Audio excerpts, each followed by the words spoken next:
They've come from the bowels of hell. The Dana Gould Hour. Jungle worms and swamp rats run around your feet. I bought a dog that killed the calf that ate the canary. What is truth? And once again, welcome back. Hello and welcome to yet another long in the oven but oh so tasty episode of the Dana Gould Hour Podcast. As I said last month, it's a busy, hectic time here at Falcon's Lair Recording Studios. We have Season 3 of Hanging with Dr. Z in pre-production. We are in the middle of another cinematic project with Mr. Goldthwait. We have road gigs, we have festivals, kids in school, and blah, blah, blah. But we are all working diligently. Our first guest today is a returning champion. Bert Kearns is the co-author, along with Jeff Abraham, of The Show Won't Go On, the true stories of performers and actors who literally died on stage. Bert now has a new book that he wrote himself. It's a biography of actor Lawrence Tierney. Now, Lawrence Tierney hit it big when he came out of obscurity in 1945 to star as John Dillinger in the B-movie Dillinger. He went on to a ginormous career playing tough guys in Criminal Psychos. He's in Reservoir Dogs as the leader of the gang. You've seen him, you know him. Here's the deal. Unfortunately, for Lawrence Tierney, playing Criminal Psychos was not a big leap. Lawrence Tierney was in jail as much, if not more, than he was on screen. He was always getting arrested for drinking and fighting, or fighting while drinking, or drinking while fighting. In Bert's new book, Lawrence Tierney, Hollywood's real-life tough guy, tells the story of a truly larger-than-life, genuine, old-school Hollywood nutball, and I cannot recommend it highly enough. Also, we have comedian Zach Noe Towers. Zach was the co-host of the show Sex Before the Internet. And I figured, what's a lot of violence without at least a little sex?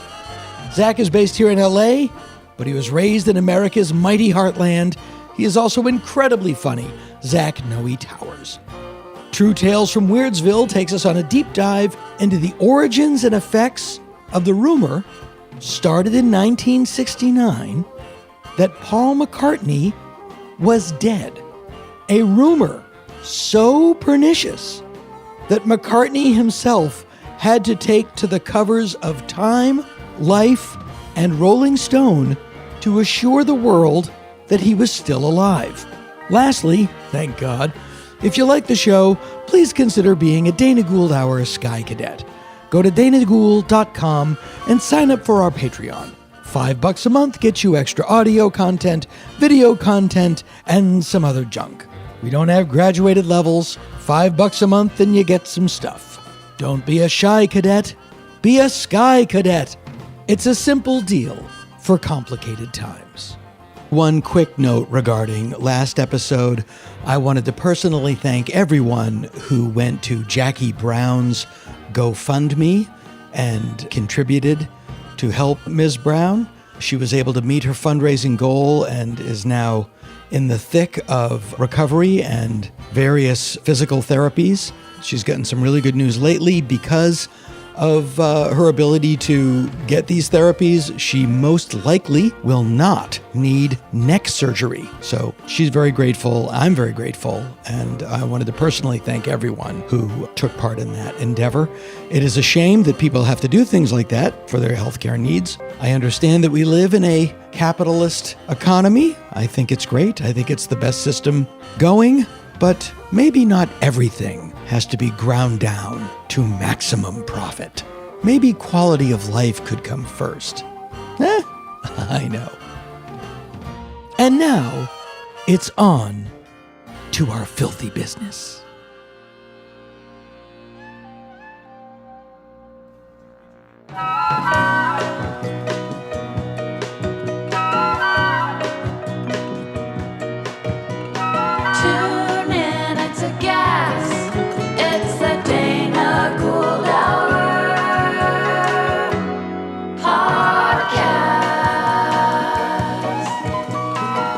Dana Gould Hour.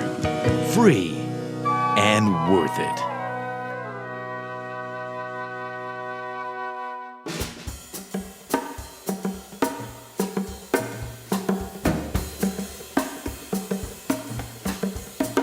My guest today is a returning champion to the Dana Gould Hour podcast. Jeff wrote a great book called The Show Won't Go On, which you might recall, which was people who died on stage, not including yours truly. They really died.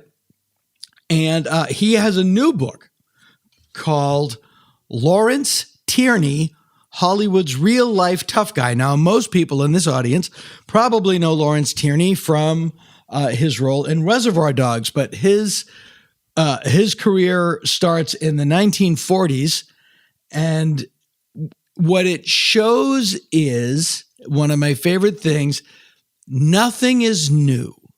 Like every crazy celebrity that you hear about today, it's all been done before, usually with more violence. And Lawrence Tierney is certainly no exception. He may be the ringleader. So please welcome author, raconteur, America's next door neighbor, Bert Kearns. Yeah, good to be here. Thank you. So, I guess the question off the top is, how did you become, how did you get the idea for this book, which is the simple question, and then how do you just amass so much information? Well, it is a page turner, as they say. What's he going to do next? That's basically it. It's amazing. It's amazing. I was actually doing research for the book, The Show Won't Go On, looking for stories of people who died on stage, when I came upon an article, and the headline said, Lawrence Tierney arrested for the 13th time. And I right away said, oh, wait a minute. So this is 6 months into his career. Well, this was about 5 years in, actually. But I said, wait a minute, I drank with this guy once, Lawrence Tierney, the old actor from Reservoir Dogs. It was at the Formosa Cafe on Santa Monica Boulevard. And the Formosa Cafe was a place that back in the 1940s, all the movie stars would go there. The Warner Brothers offices and lot was right next door, and Humphrey Bogart would be there, and Ava Gardner. Later, Elvis had a booth there. Yep. And it should be known, it is still there, saved at a second to midnight by the Hollywood Preservation Society. It was about to get turned into the corner of a parking garage. Yep. There's absolutely no sense of history in this town. An alarm goes off in every building when it's 20 years old and they slate it for demolition. It is the one thing about this town more than anything else that drives me up a wall. Yeah. The same thing was happening back in 1992 when I had met Tierney. You know, back then, the place was full of, the young hipsters and the young crowd. You look in one booth and there's Tim Burton and there's Tarantino in another booth. And at the bar is just some old grizzled character who you find out is this old character actor or this old movie star. Yeah, he hadn't even done Seinfeld yet. It was before Seinfeld. Yeah, and I was sitting at the bar and there's an old guy next to me with a short sleeve shirt. How you doing? My name's Larry. We both were drinking, and I don't remember what we talked about. We had a nice conversation. This is a thrown around a lot. He had sort of a William Frawley vibe about him. Yeah. He was a scary character. He was a big, bullet-headed old man, but he well put. No problems at all. So anyway, I looked at this article, Lawrence Tierney arrested for the 13th time, and did a little digging. And this was from October 1951, and I found that it wasn't the 13th time Tierney had been arrested. It was about the 22nd time he'd been arrested. And I started just doing research from the time he was born through the time he died in 2002. In 2002. And it should be said, all of those arrests, the same thing. Drunken fighting. Basically, yeah. Drunken and fighting. Yeah. In the end. Drunken belligerent. Tierney has a nice IMDb page. He has more than 60 films, more than 32 television appearances, and more than 70 arrests. So he racked up quite a nice record. And his brother is also a famous actor. Brother was Scott Brady. Yeah. Who looked a lot like Lawrence Tierney. Looked a lot like Lawrence Tierney. Came to Hollywood. He was a war hero. came to Hollywood when his brother had already made it in Hollywood and also had a bit of a reputation in Hollywood. So when he got a contract, his agents and his people said, you might want to change your name from Gerard Tierney because the name Tierney doesn't have too good a reputation here. So he became Scott Brady. Yeah, he was already, there was a thing. He didn't serve. Now, this is the 1940s, and Larry Tierney was a guy kind of backed into acting, didn't have an actor's temperament. And you make a really great point in the book that, and I still see this today, a lot of tough guys who fancy themselves like tough brawler act guys, think of acting as a soft profession. It's not a job for a real man. Yeah. And what you get instead is they either do one of two things. They go out of their way to prove their manliness in another venue, and I've seen this too, they ascribe acting with this aura of it's actually the most macho profession you could possibly do. Yeah. Wearing makeup and running around. I say that as a member of the Screen Actors Guild. So Lawrence Tierney, you have to realize it's the dawn of World War II, and he is rejected from the armed services for an injury to his hand. And right out of the gate, I'm assuming that put a chip on his shoulder, that all of the real men were out fighting the war and he was not. Right. On the one hand, it made his entrance a little easier because there was less competition. Right. On the other hand, he did resent that. He had two younger brothers who both went to war, who both, joined the services. He wanted to, but he couldn't. Just a little backstory on Tierney. He was born in Brooklyn in 1919. His father was the head of the New York State Reservoir Aqueduct Police, guarding all the reservoirs against saboteurs. But that was a big thing then. There was a lot of sabotage at the dawn of the 20th century. There was I just read, I'm sure you probably read American Lightning by Howard Bloom. During the dawn of the 20th century, there was a big war between labor and capital in this country, and it was fought with dynamite. Yeah. But Tierney was a high school athlete, a college track star. He left school. His father got him a job as a sand hog, working on building the aqueducts. And he had some tough guy jobs. At the same time, got a job. Just the name of it. Son, I've got a job for you.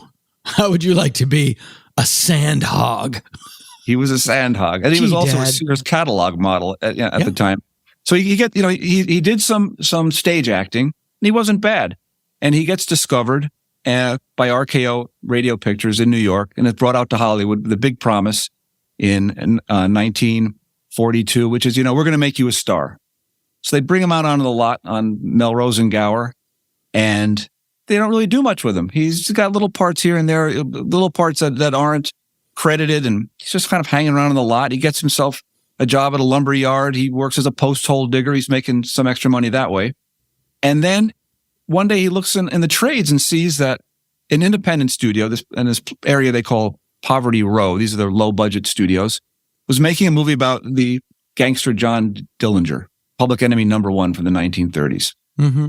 Tierney on his own, as legend has it, walks up Gower Street, goes into the office. The guys are out at lunch. He swipes a script from the secretary, learns a scene, walks in and reads it, and he winds up getting the part. Mm-hmm. Well, basically, he gets the part. RKO Radio Pictures rents him out for $100 a week. He shoots the film in 3 weeks.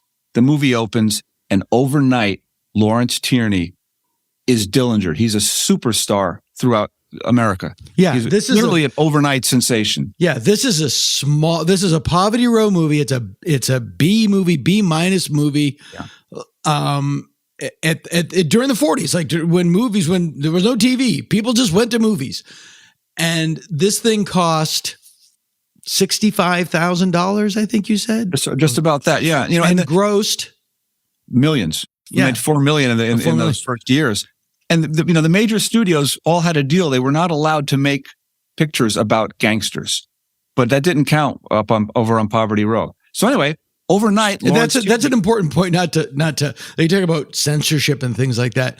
Was this the Breen office? Or was this before the Breen office? This was even before it. It was the major 5 studios all made a deal. A pact that they're not going to make movies glorifying gangsters because it's bad for the country. Right. Because what they were trying to fend off any censorship at that time. We'll do it ourselves rather than self-censorship, have the government do it. So Lawrence Tierney becomes a star. 3 weeks after the opening of Dillinger, it would never made the papers, but he was arrested in Beverly Hills for being drunk.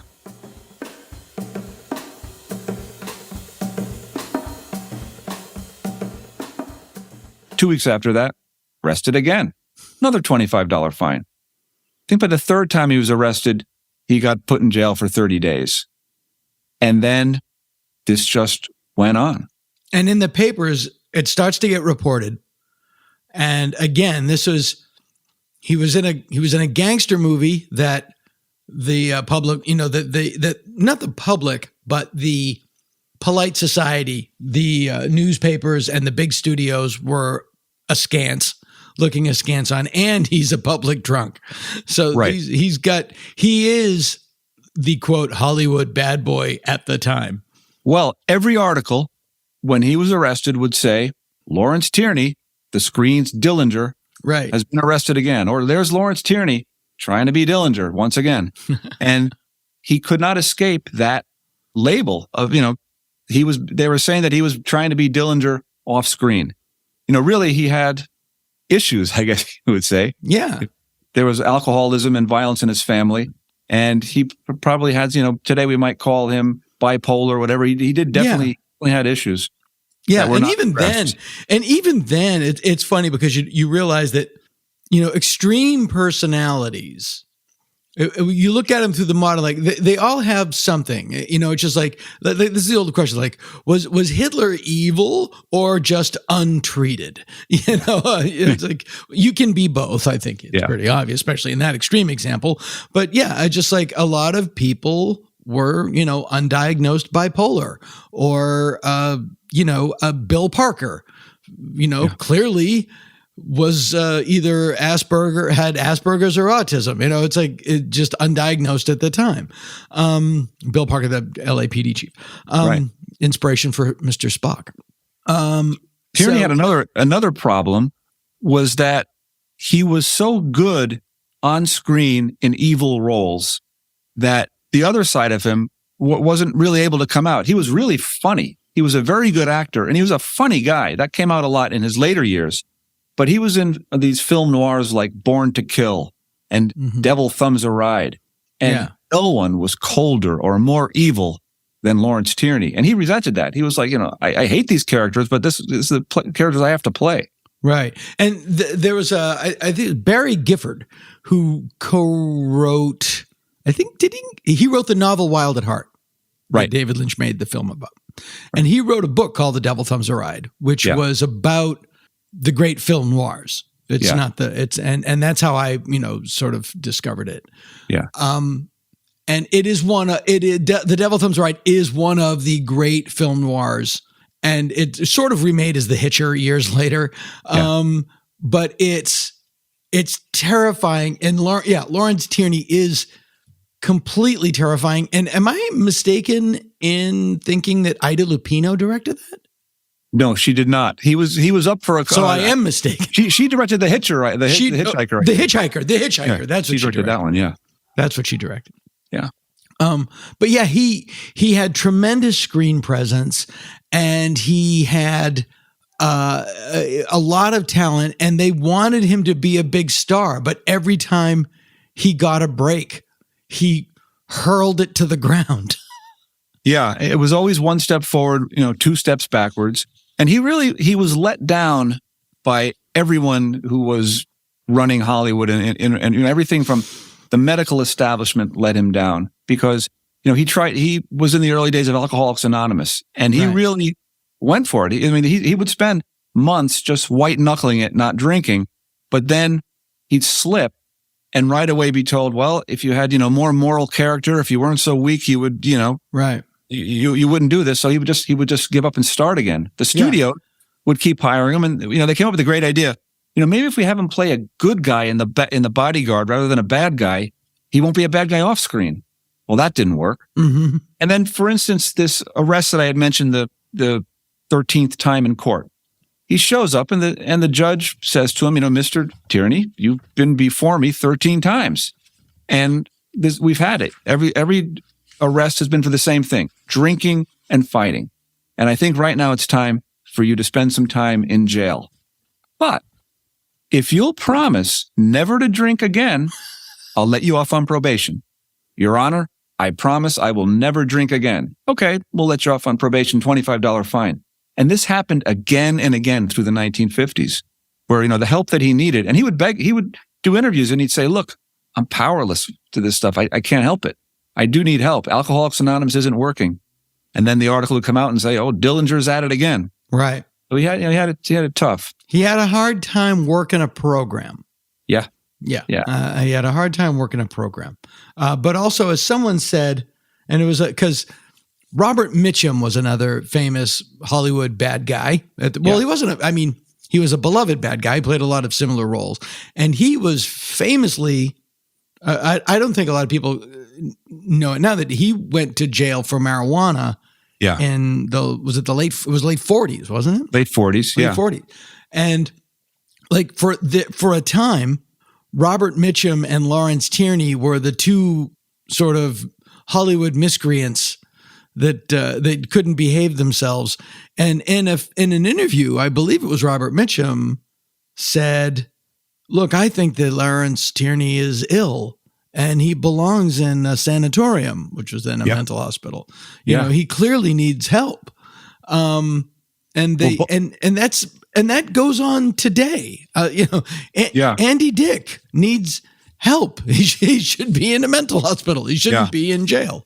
I'm assuming he's in jail. It was funny because Tierney and Mitchum were both signed to RKO Radio Pictures, but Mitchum was the fair-haired child. He had an Academy Award nomination for the story of G.I. Joe in the mid-40s, and he wanted to play Dillinger, but the studio wouldn't let him. And when Mitchum was arrested, before his lawyers showed up, all the press had been alerted, but it was a pot bust. It was a big setup.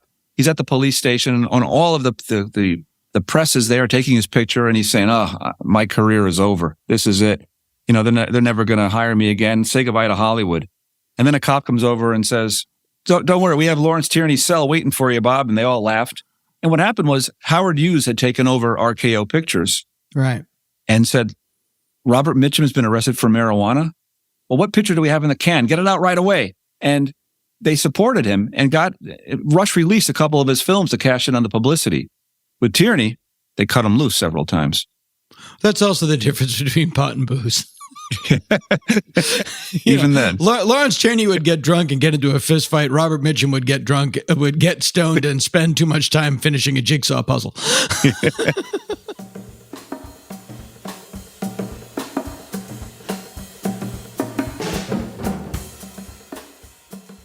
You have to also look at Lawrence Tierney's predicament, not through a modern lens, but the late 40s, early 50s, when this country was so much more socially conservative than it is now. And the big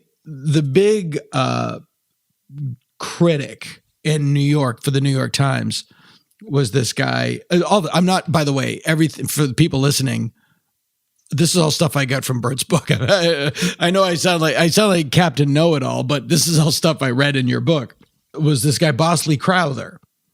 And this is a review of a film that Tierney is in called Born to Kill, the New York Times review.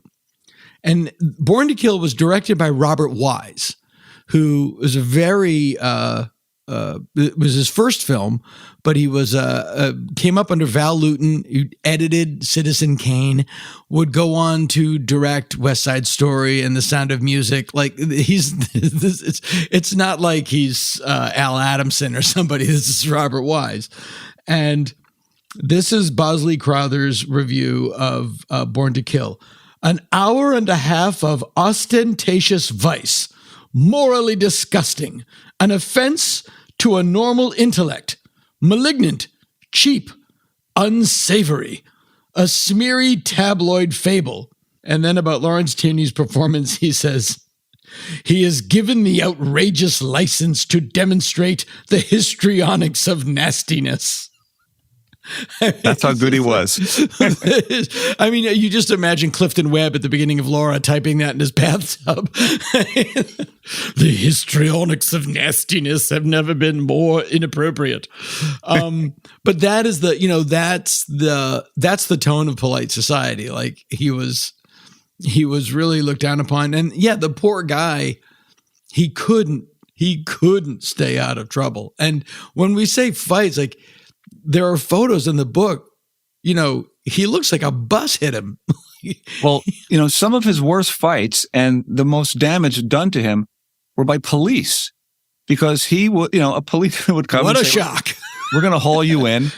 And he would fight the police. He would take them on, and they would pull out the billy clubs, and he would not stop fighting, and they would have to, beat him into submission. Yeah. And I think, we found out, when he was an older man, when he came back to Hollywood, in his later years, he'd go up to young women and ask them to rub his head. And a lot of the guys thought that was funny and kind of kinky and, but he's a harmless old guy. But I found a woman who Tierney had lived with her family when he was in New York when she was a teenager. And he used to ask her to rub his head back then because he had terrible headaches. And she said it was probably because all the beatings he took. Yeah. Got hit in the head so much that he probably, he had some sort of issues as far as that one as well. Yeah, there's a photo in the book of him. He's being arrested in 1959. He's very drunk, and a cop has him strapped down he's trying to strap him down to a table, and the cop is cramming a towel in his mouth. And posing for the photo, and it gets a funny caption, like "stuff it" or whatever. No sympathy at all for Dillinger. Yeah, no, it's really alarming. But the other thing, and this is, it's a common thing. Like, I can't, if I take too long to respond to a jury summons, a SWAT team surround my house. Like, I can't run a yellow light without getting caught. And, I can't do anything. Lawrence Tierney is one of these guys that he's always under arrest. He's always and they say, all right, $25. All right, get out of here. All right, you can go to jail, but you can just go on the weekends. Yeah. And, it's because, look, it's the 1940s. He's white and he has money and people are making money off him. There's a reason, in Hollywood, they had, this, it wasn't like he was some unemployed guy. People were making money off Lawrence Tierney being out of jail. So they tried to keep him out of jail. Yeah. And he just kept getting chance after chance after chance. And in the early 50s, when things are really in the shitter for him, he gets a role in probably the most high-profile movie he made prior to Reservoir Dogs, The Greatest Show on Earth. Unbelievably, his career is basically over by the early 1950s. He's cut loose from RKO. He's working again with independent producers when he can. He's running off to New York City when the heat gets too hot. And then Cecil B. DeMille offers him the role as the bad guy who runs, the crimes on the Midway at the circus on The Greatest Show on Earth. And Cecil B. DeMille takes a liking to Tierney. There's one scene where DeMille had to get 8 or 9 people into one shot and he couldn't figure out how to do it. And Tierney says, "Excuse me, here's how you do it." And instead of getting angry, DeMille says, "Well, show me, Larry." And he does it. And he says, "Oh, thank you. This is great." DeMille takes him aside and says, "Look, we're going to take care of you. You're going to get a 3-picture deal with Paramount. We're going to get your career going. You're going to get insurance. You're going to have everything. Your career is going to be back online because you're great and I love you." Great. Well, 2 weeks later, Tierney's arrested for another drunken brawl, and that goes out the window. Poor son of a bitch. and that happened over and over again, Yeah. And Greatest Show on Earth, I believe, was Charlton Heston's first big movie. Yeah, Charlton Heston, Jimmy Stewart was in it. Funny movie. People say that it was like one of the worst best pictures, worst pictures to win the Academy Award for Best Picture, but fun, entertaining film. I thought it was great. But it was up against much better films that year. If I'm not, as usual is the case. Yeah. They're in the book, but I can't recall. Well, so about when does he sort of check out? Because he does check out of Hollywood completely. Like he goes away. Right. He goes to New York, where he's basically known on the bar circuit until he's basically banned from every bar on 3rd Avenue. Right. 3rd Avenue is where a lot of like the pubs were underneath the 3rd Avenue L. Right. At the time, his younger brother, Scott Brady, who sort of came into town on his coattails, the Jim Belushi, if you will. Yeah. He's not a big working actor. Yeah. And Lawrence Tierney, who was once the star, is now referred to in passing as, he's Scott Brady's older brother. He kind of looks like him. Yeah. Yeah. The tables turned. Even their youngest brother, Ed, had served in the Korean War. He came back to Hollywood. He wasn't as much into film and acting as his older brothers were, but Tierney got him a role in one of his last films of the early 50s, The Hoodlum, and he played Lawrence Tierney's younger brother. And both Scott Brady and Ed, Scott Brady especially, whenever he would always be asked by reporters and columnists, and what about that brother of yours? He'd always stop the music and say, I wouldn't have a career if it wasn't for my brother Larry. My brother Larry's a good guy, and he gave me my chance. And there were several times, at least a couple of times in the 50s, where producers were ready to do a film with Lawrence Tierney and Scott Brady. And they got very close to one called The Payoff, but Larry wanted too much money and wanted top billing. And they said, forget it. He blew that. He was set to be cast in a film by Elia Kazan that was being filmed in New Jersey. And he wanted too much. This is when his career was at a low in about 1954. And he turned down the role. So the role of Charlie Malloy went to Rod Steiger in On the Waterfront. And Steiger got an Academy Award nomination, and Lawrence Tierney went back to the bars. Yeah, there's a story in the book prior to that where he goes to, he's on the skids, he's on the outs, and he gets the role of Stanley Kowalski in a play, in a theatrical production. Yeah. And I think it's in Albuquerque, New Mexico, someplace. But it's a pretty prestigious theatrical company. And he goes there the first night and he just blows the doors off the place. And had he stuck it out, it could have been a great launching pad. The next night, for the first time in this theatrical company's history, the show did not go on because Larry was sick. And then they saw him drinking in a bar next door. Where he'd been drinking all afternoon. Yeah. Yeah. That was the story. That was the other thing with Tierney, and which makes this book different than just the usual, Hollywood Babylon story of someone, winds up in the gutter and loses their place in Hollywood, is that he was a really good actor and he shined on stage. He never made it to Broadway. He came close a couple of times. He was fired once because the director said he was drunk. Another time he got in a fight with the director. But in these regional theaters, he took roles that were The Last Mile, which was originally Spencer Tracy, later Clark Gable. He was in that. Great reviews. The Petrified Forest, he had the role that Bogart had first gotten on Broadway. He was compared favorably to Bogart. He was compared favorably to Brando when he did Streetcar. He was a really good actor, and that was part of the tragedy. Well, I think that's part of the tragedy, and also explains possibly his addiction was like he was really, really good at being anyone but himself. Yeah. Like if he could lose himself in a role, he was almost grateful for it. It was when he had to be himself that he got really hung up.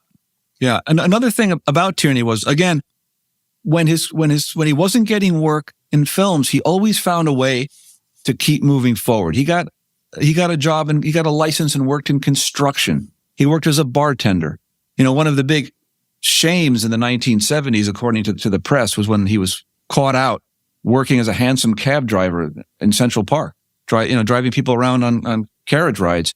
But he loved that. That was the one time he was really happy doing that. He always found a way, to make a living. At one point, the heat got too much. He escaped to Europe and went over to Europe, and he made money, dubbing films. And he got drunk, got arrested. We don't know how many times he was arrested when he was in Spain and Portugal. But while he was in Spain, what years are these? This is about 1963 to about 67. He was back and forth. But while he was there, Philip Jordan, who wrote Dillinger, was working on a film called Custer of the West that was being filmed in Spain, and got Tierney a role in Custer in the West, where he played General Sheridan. And then again, another comeback. And this is really when Tierney's second career started moving forward again. And when, that's the story that I find amazing. This was a movie star, and he was in New York driving a hansom cab. Yeah.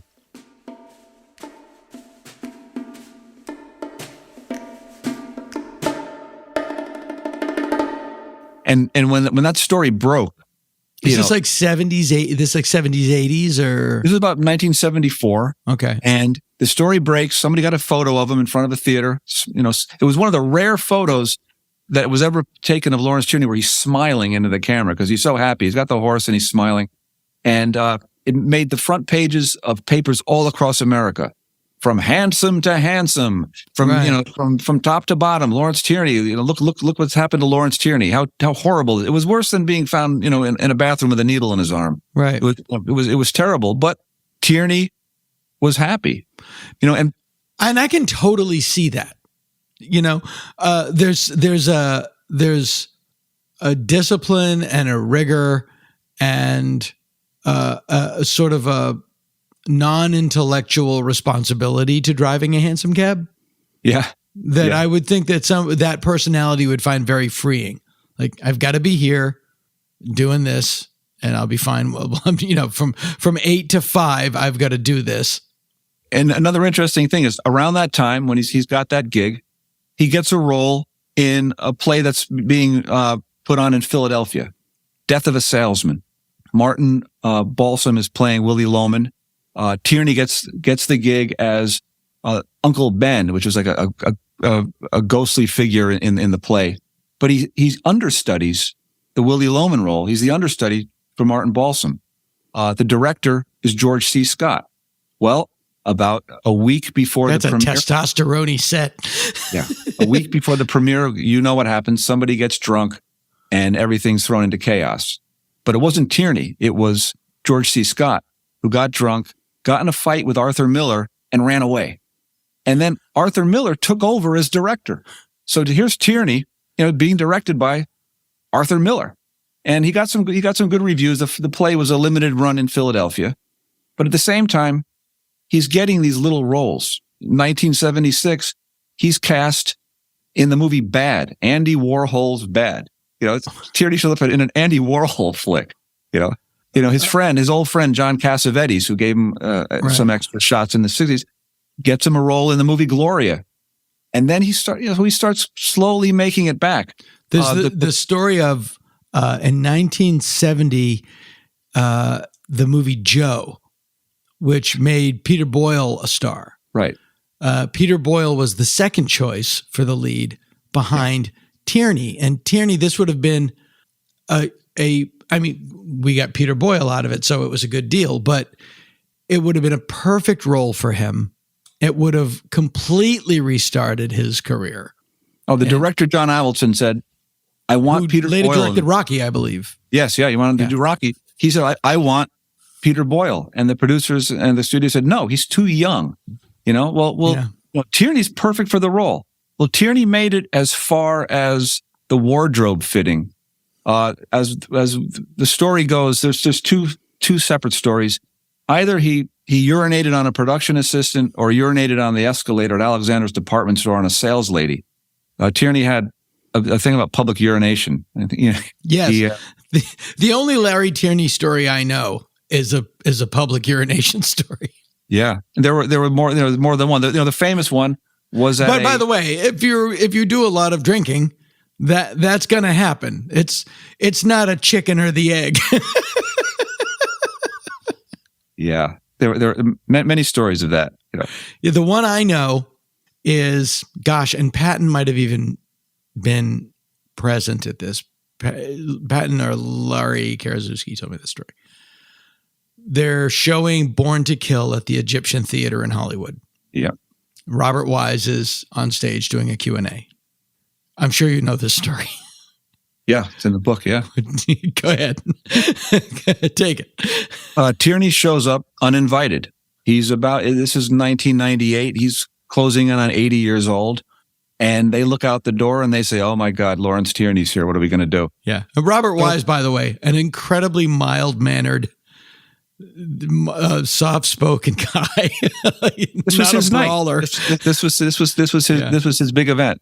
He was, and he went and did a Q&A. Robert Wise did a Q&A on stage. They brought Lawrence Tierney, and he's sitting near the back row. He's actually sitting with Eddie Muller, who went on to become, the czar of noir over on TCM, right? The film noir expert. He's sitting with Eddie in the back, and he's heckling Robert Wise throughout the Q&A. Oh, Tierney. People are looking around. And again, Tierney is a large old man yelling, it's all bullshit, and yelling at him. So the movie starts. And while the movie starts, Tierney's still making comments, and he says to Muller, "Get me a cup. You want a cup? Yeah, I need a cup." So he goes over to the concession stand, and as he remembers, he got a Prince of Egypt cup because the Disney movie had premiered at the Egyptian Theater there.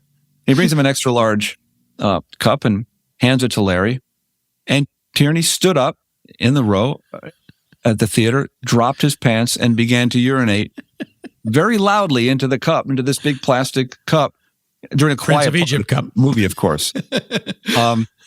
And Eddie Muller just remembers that there was a woman sitting in front of Tierney, and Tierney just continued to go, and Eddie's going, "Please don't turn around. Please don't turn around. Please don't turn around."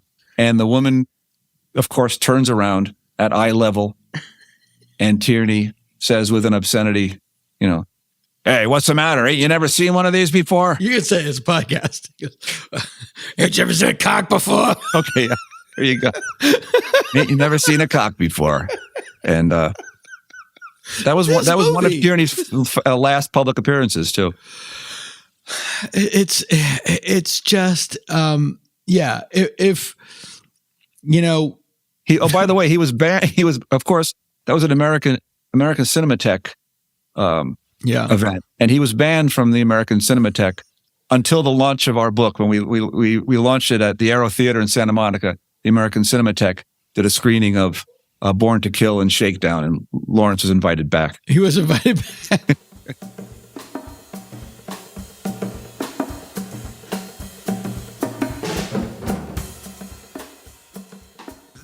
Again, now we're coming up on his big resurgence, which was Tarantino was, as he did to so many careers. Yeah. So many careers.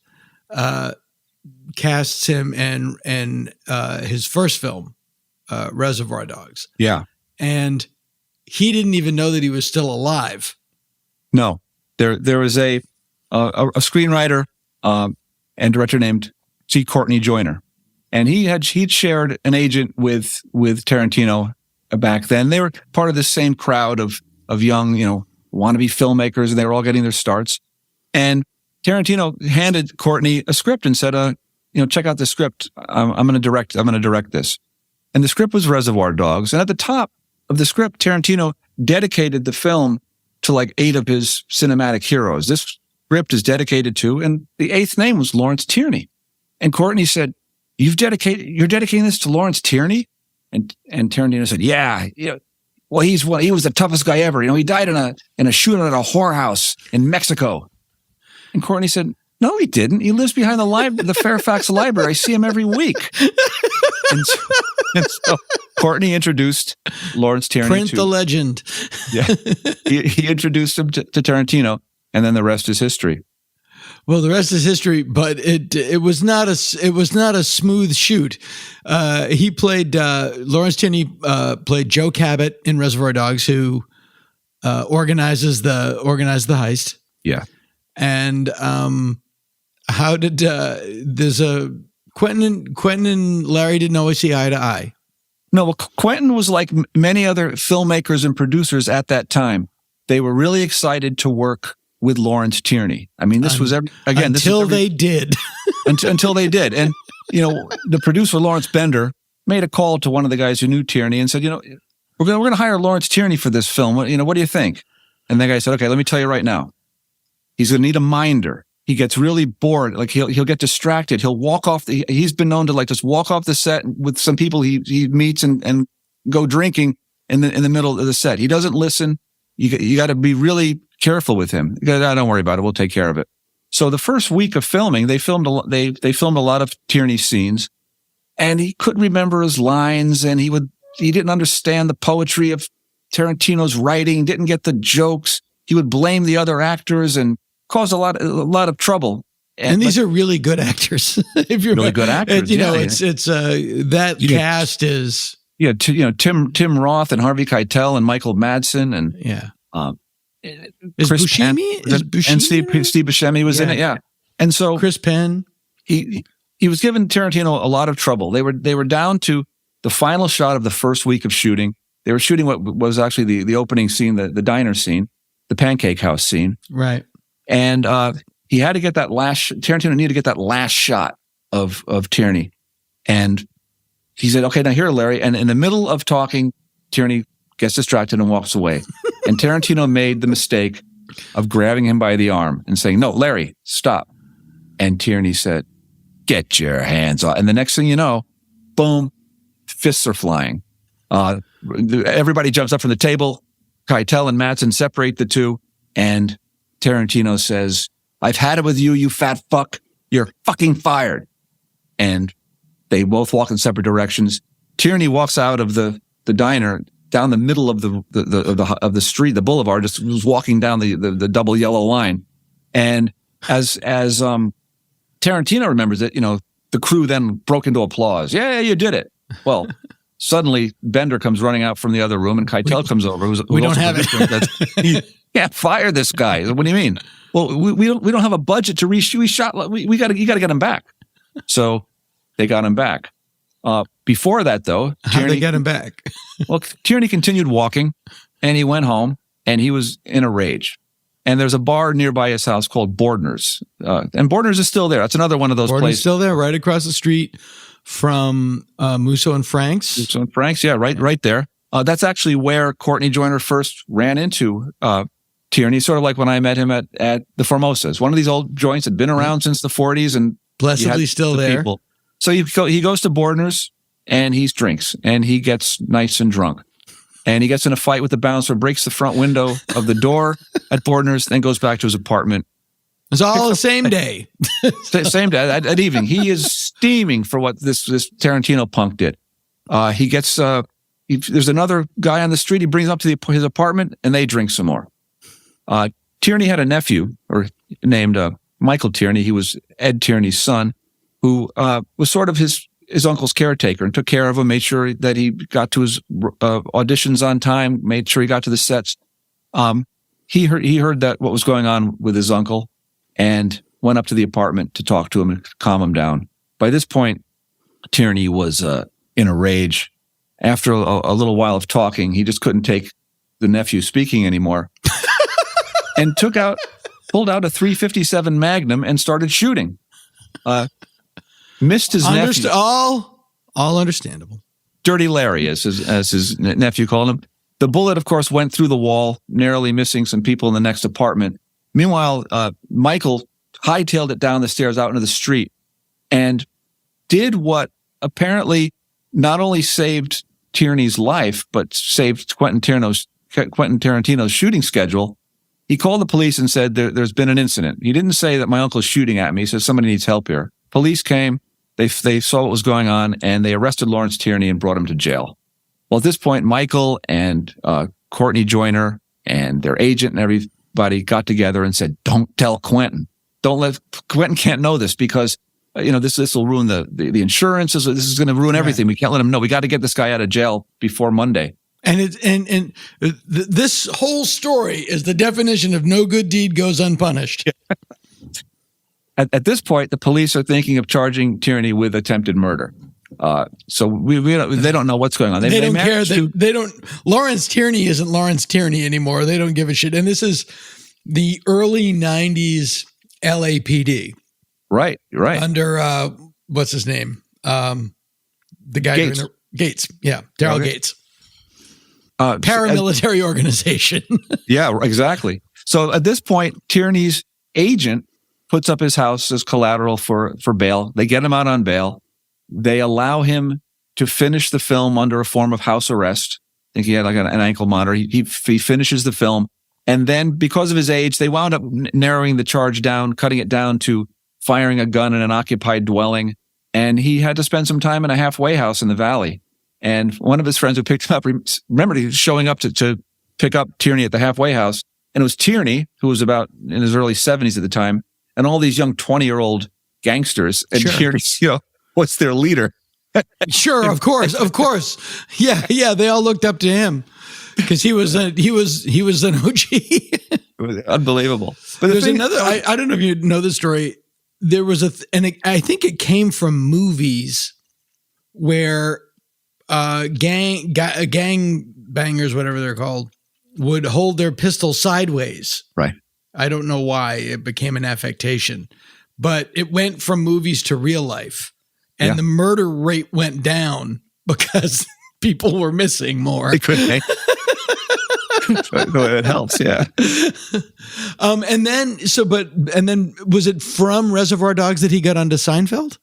No, that was before. See, really, Tierney had been making was Seinfeld before Reservoir Dogs? Yeah, it was. Yeah, that was in '89. And this is the thing where Tierney's comeback began in a big way in about 1979 when he was cast in the film Arthur. Right. in this place, he wasn't the drunk. Dudley Moore was. And It was the big scene where Dudley Moore, he's in the diner and Liza Minnelli is the waitress and Dudley Moore is trying to propose to her. And Tierney is the old man sitting next to Dudley Moore going, "Where's my role? I want my role." And it was a very funny scene, a small scene, but he got attention from it. And then when his brother died, Scott Brady died in about 1984, Tierney came back to Hollywood full time. And he really was on about every major television drama in the 1980s, from, Hunter to, L.A. Law. Tierney had a role in the final season of Hill Street Blues. He had the last words in the last episode of Hill Street Blues. I've seen with Dennis Franz, the precinct had been burned down and they're walking out and the phone rings and Tierney says, "Hill Street." And that's the end of the season of that great, epic show. Wow. And at the same time, people wanted to work with him. And that was again, why he became very significant, because he was in James Cagney's last movie. It was a TV movie, A Terrible Joe Moran. He acted with James Cagney.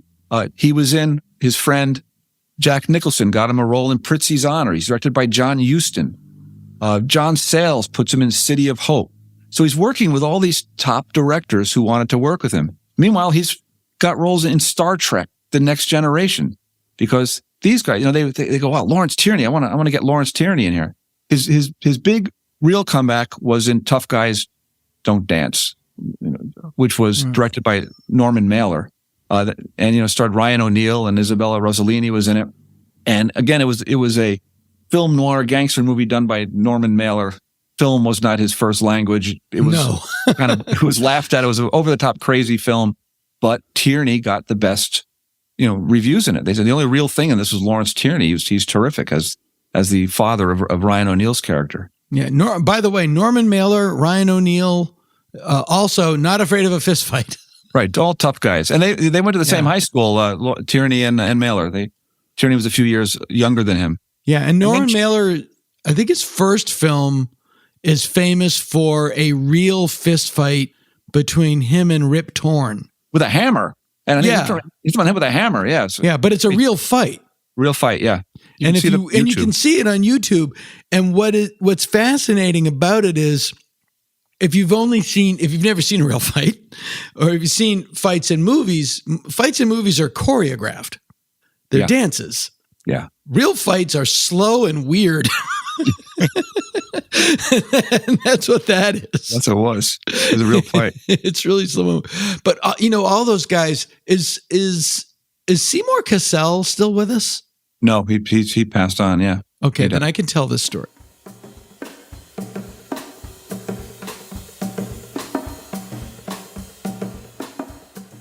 He was one of those guys that was like a tough guy and was out of his mind.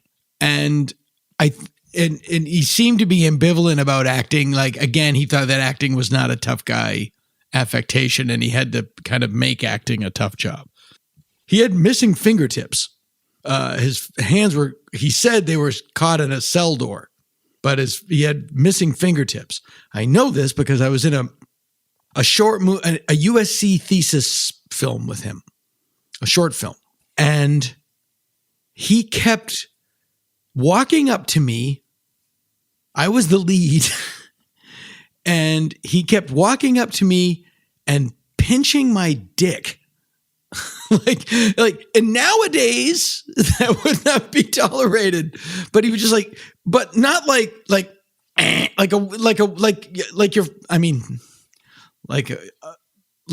was an act of weird aggression. It wasn't like he was coming on to me. It was flicking my ear or something. It was just and I kept going stop it.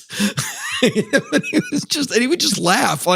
It was a weird thing. It wasn't sexual at all. It was just really strange. But better me than some of the young women PAs on the set. Yeah. Actually, Cassell had a great, one of the funny Tierney stories when John Cassavetes first gave Tierney a second chance. It was a movie called A Child is Waiting in about 1959, 1960. A Stanley Kramer production that Cassavetes was directing, and it wound up starring Burt Lancaster and Judy Garland. And he gave Tierney a role in it. And Cassell says he was there when Cassavetes went up to Tierney and said, "If you drink, I will beat the shit out of you. This is the best role you've had. You've got 12 weeks of work. You're going to make some money. You are not going to drink or I will kill you." And Cassell said he had to walk away laughing because Cassavetes was about 5'9" and about 40 pounds lighter than Tierney. But Tierney took him seriously. And it was Judy Garland who gave everybody trouble with her drinking in that production. Yeah, I was going to say it's a movie with Lawrence Tierney and Judy Garland. It's we've got Brett Butler and Andy Dick as the lead, and another forgotten thing is that Tierney co-starred with O.J. Simpson. He was in The Naked Gun. He played in that scene at the ballpark. He played the baseball manager in The Naked Gun. I didn't know that. All these little roles that he had that people don't remember. There was this is the thing about that period of time, and OJ this is a bit of a digression, the Bronco chase. Right. There were people on the overpasses holding up signs, and someone had a sign that said, "Oh, Nordberg," which was OJ's character in The Naked Gun. And what not alarmed me, but what delighted me to no end is that somebody had to make it really quick. It's OJ's running quick. I know the sign. We have to make this. What? Oh, Nordberg. And they had to look it up. It was before the internet. Is there a G? Is there a D? How does it spell? But they had the sign that, "Oh, Nordberg." Great. And then was he recurring on Seinfeld, or was it just that one episode? Well, he had a chance to recur on Seinfeld. He was brought on by an actor who had appeared with him on. He got the role as Elaine's father, Julia Louis-Dreyfus's father. He played a tough old war veteran and author, and the idea was he was going out to dinner with Larry, he's going out to dinner with Jerry and Costanza and Elaine, and he was scaring the hell out of Jerry. And he was very funny in it. Of course, By the way, I can't think of two more different people than Larry Tierney and Jerry Seinfeld. The fact that they're both in the same biological phylum is really bizarre. Yeah, and Tierney, of course, says, "I don't get this Seinfeld guy. He's not funny. His jokes aren't funny. I work with comedians. What? I don't get this." And his friends are saying, "Just do it, Larry. Just do the script and do it." And so he played it straight, and he was very funny in it. He played this gruff, scary old guy. And as they were doing it, the director and the actors agreed. They said, "This guy's great. We're going to bring him back. He's got a recurring role. This is terrific." So finally, they were on the Seinfeld apartment set. Everybody's on stage or setting up the next shot. There's an audience there. And while the director is speaking with Jason Alexander and Julia Louis-Dreyfus, they notice that Tierney has wandered over to the kitchen area of the set.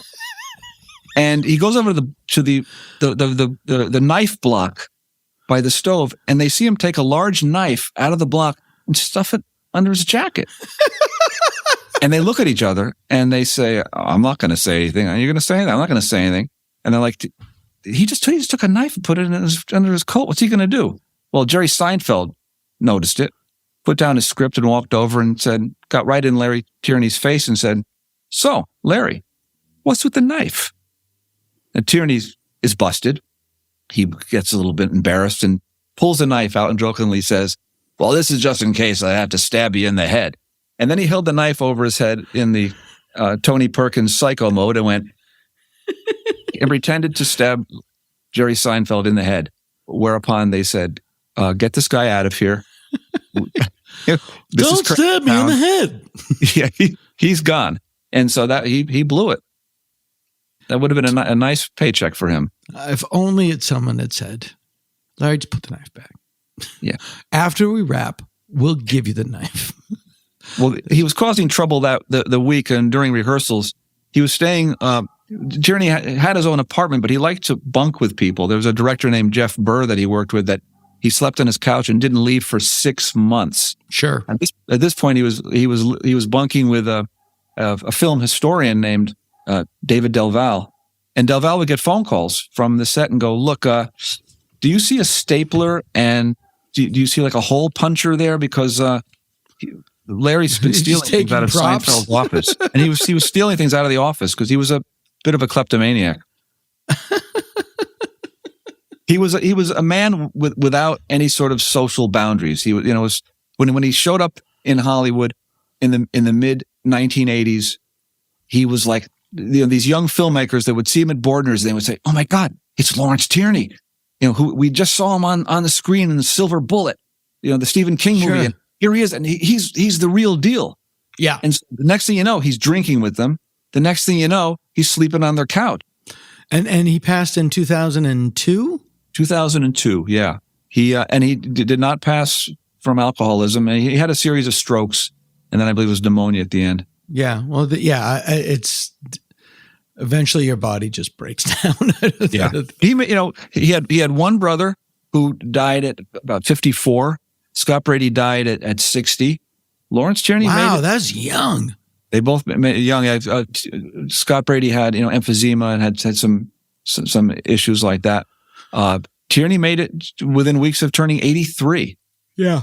So as his nephew said, "Tell me which way is the right way to live." I was saying this last night. My father started drinking at about 16. He drinks every day. He has steak 4 or 5 times a week. He's going to be 93 in November. Yeah, yeah. And so still drives, still goes to the store. He's like, I mean, this sounds it's like he's 80. It's like he's just you can't stop him. The book is called. I want to get spill coffee. It's called Lawrence Tierney, Hollywood's Real Life Tough Guy. It is an incredible read. It is the definition of a page turner. Yeah. By Bert Kearns. Are you working on something new, or what are you working on now? I am. I'm working on a book about Marlon Brando. Uh-huh. My agent said, "We've got to get you doing a book about somebody that people have heard of." So right away, it's not a biography of Brando. It's a story of his. It's a look at his effect on popular culture today. It'll be coming out Applause Books in 2024, the 100th anniversary of his birth and the 20th anniversary of Brando's death. Cool book. And then I'm on to a book about the third person in that trilogy, Shemp Howard. Naturally. Yeah, there's never been a biography of Shemp Howard. And The now ugliest man in Hollywood. Yeah, he was. And self-proclaimed. And very sensitive as well. So we got a nice... Of course, nice as they all were. My favorite Instagram... Do you follow on Instagram? You are on Instagram, aren't you? Yeah, sure. I got to follow you. Are you just Bert Kearns? I'm Bert Kearns. I'm Lawrence Tierney book. I'm Marlon Brando book. But yeah, Bert Kearns. Okay. Tabloid baby. Yeah, there's a Daily Mo Howard, which is just a guy every day posts a different photo of Mo Howard. This is great. I sort of have a daily Lawrence Tierney going for a couple of months. Mila Nurmi dated Marlon Brando. She had some interesting stories about Marlon Brando. Yes. Yeah. He used to shoot birds off his dick. Who shoots birds? She really did like. But anyway, yeah, it's a great book. I highly recommend it. Lawrence Tierney, Hollywood's real life tough guy, Bert Kearns. Thanks so much for coming on, man. I really appreciate it. Oh, thanks for having me. So good to see you again. They're true tales from Weirdsville. Tales from Weirdsville. And they're true. Can your heart stand the shocking facts? Conspiracies come in two forms, the fun kind and the dangerous kind. The fun kind usually revolve around stuff like Elvis Presley, extraterrestrials, Bigfoot. The dangerous kind usually revolve around secret cabals running the world, or shadow governments running the world, or secret cabals inside the shadow governments that are running the world. Many of these conspiracies offer convenient and fun excuses for people to justify their anti-Semitism, and you can see their fingerprints on some of the more odious events in human history. Certainly in some of the more odious people. On to the fun kind. Many of you have probably heard of a radio show called Coast to Coast AM. It was originally hosted by a guy named Art Bell. And Coast to Coast AM started in 1978, but it really took off in the 1990s at the height of the X-Files success and the X-Files craze. It dealt with fun conspiracies, same as the X-Files. Over the years, Coast to Coast AM gave way to shows like Alex Jones. So if you've ever wondered if ice cream could turn into pig shit, well, there you have it. Conspiracies are tempting because they offer people an opportunity to impose a form of order onto chaos. The lunatic theories purporting to explain what really happened on 9/11 were apparently more comforting to some people than the truth, which was that we live in a world where what really did happen can happen. The same with the assassination of John F. Kennedy. Of course, one crazy guy sitting alone in a book warehouse with a mail-order rifle can't murder the President of the United States and change the course of history. It has to involve a vast, sprawling network involving the mafia and the CIA and Cuban exiles. At times it seems that JFK was the only person not in on it. Or wasn't he? Conspiracies divert energy and attention away from grief. You don't have to be heartbroken that Elvis Presley is dead. He's not. It's all a big conspiracy. He's living a quiet, happy life as a gas station attendant in Montana. He even took off some of the weight.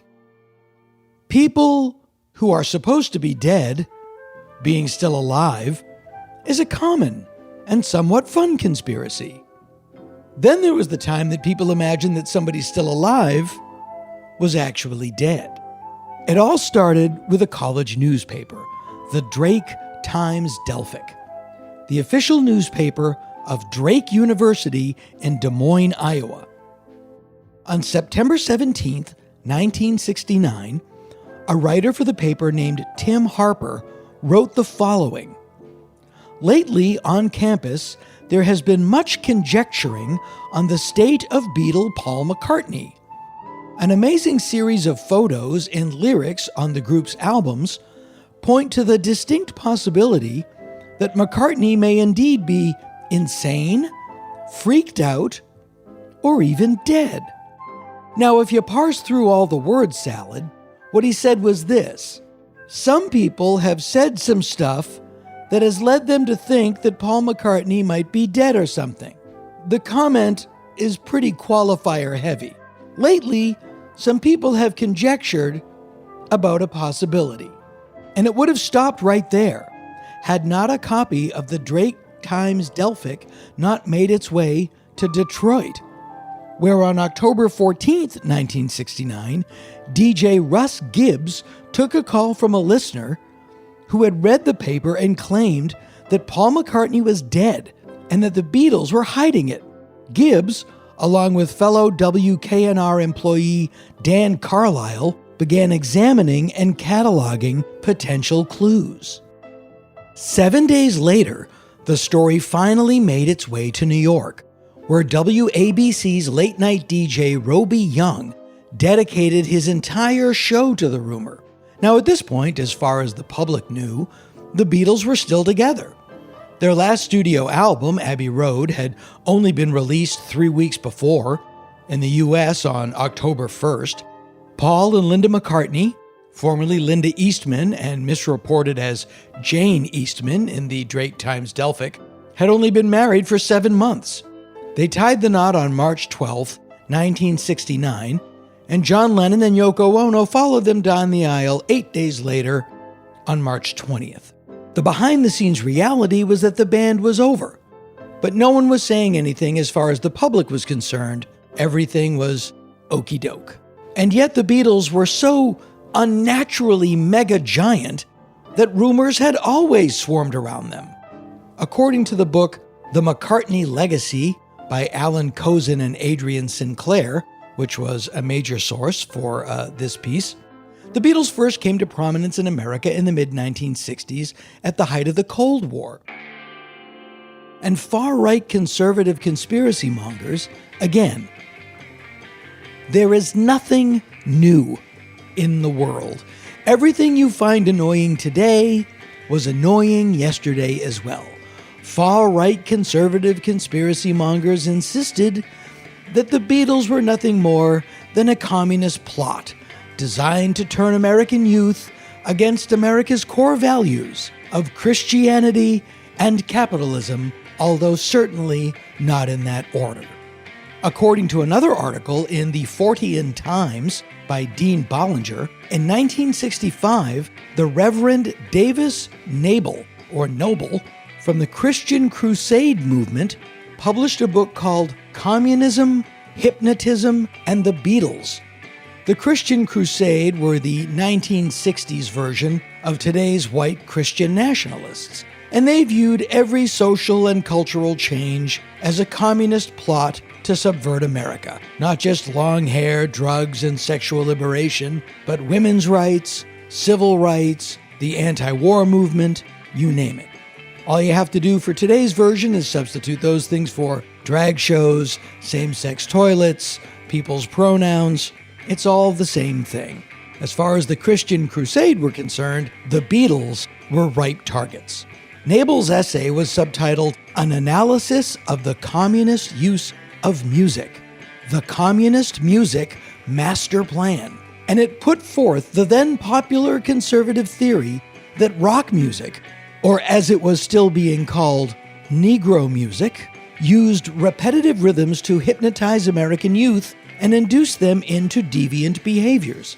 This was easily proven by a simple glance at the behaviors of young girls at Beatles concerts. It's true. Look at them. If those young ladies are screaming for anything, it's the workers' control of the means of production. The book ends with Nable's instructing his readers to, quote, make sure 4 mop-headed antichrist beatniks don't destroy our children's emotional and mental stability and ultimately destroy our nation. Far right-wing American conspiracy theorist Lyndon LaRouche, who, it should be said, like a lot of far right-wing conspiracy theorists, started out as a far left-wing conspiracy theorist and made the horseshoe, he also, like not enough of them, went to prison for fraud. Anyway, Lyndon LaRouche believed that the Beatles were a psyop orchestrated to destabilize American culture through the promotion of undesirable social behavior. And who was behind this? Who else? According to Lyndon LaRouche, the British monarchy. Another wackadoodle named John Coleman penned The Beatles and the Aquarian Conspiracy, claiming that the band was created by a guy named Theodore Adorno, who apparently wrote all of their music. Way to go, Theodore. Apparently, he wrote all of their music on behalf of a research organization called the Tavistock Institute, which itself was a puppet organization operated by a cabal called the Committee of 300. Again, it all goes back to repetitive rhythms, hypnotizing otherwise decent American youth into going all cuckoo bananas and destroying the country. But the weird thing about Coleman's book was that it was written in the 1980s. You would think by then he would have realized that it wasn't working. Tragically, in December of 1980, John Lennon was murdered as he entered his apartment building in New York City with his wife Yoko Ono. The gunman was a disturbed man named Mark David Chapman, who, after he shot Lennon, stood calmly by reading a copy of J.D. Salinger's A Catcher in the Rye. Weird behavior, to say the least. Then again, you could say the same thing about shooting a guy in the back 4 or 5 times. But for Fenton Bressler, this behavior was incontrovertible truth of one thing and one thing only: CIA mind control. Bressler, in his book from 1989 called Who Killed John Lennon, posits the theory that Chapman had been turned into an assassin by the CIA using mind control because Lennon's mega celebrity and left-leaning politics were a danger to the establishment. Ronald Reagan had just been elected, but had yet to be sworn in, and Lennon was a prime target.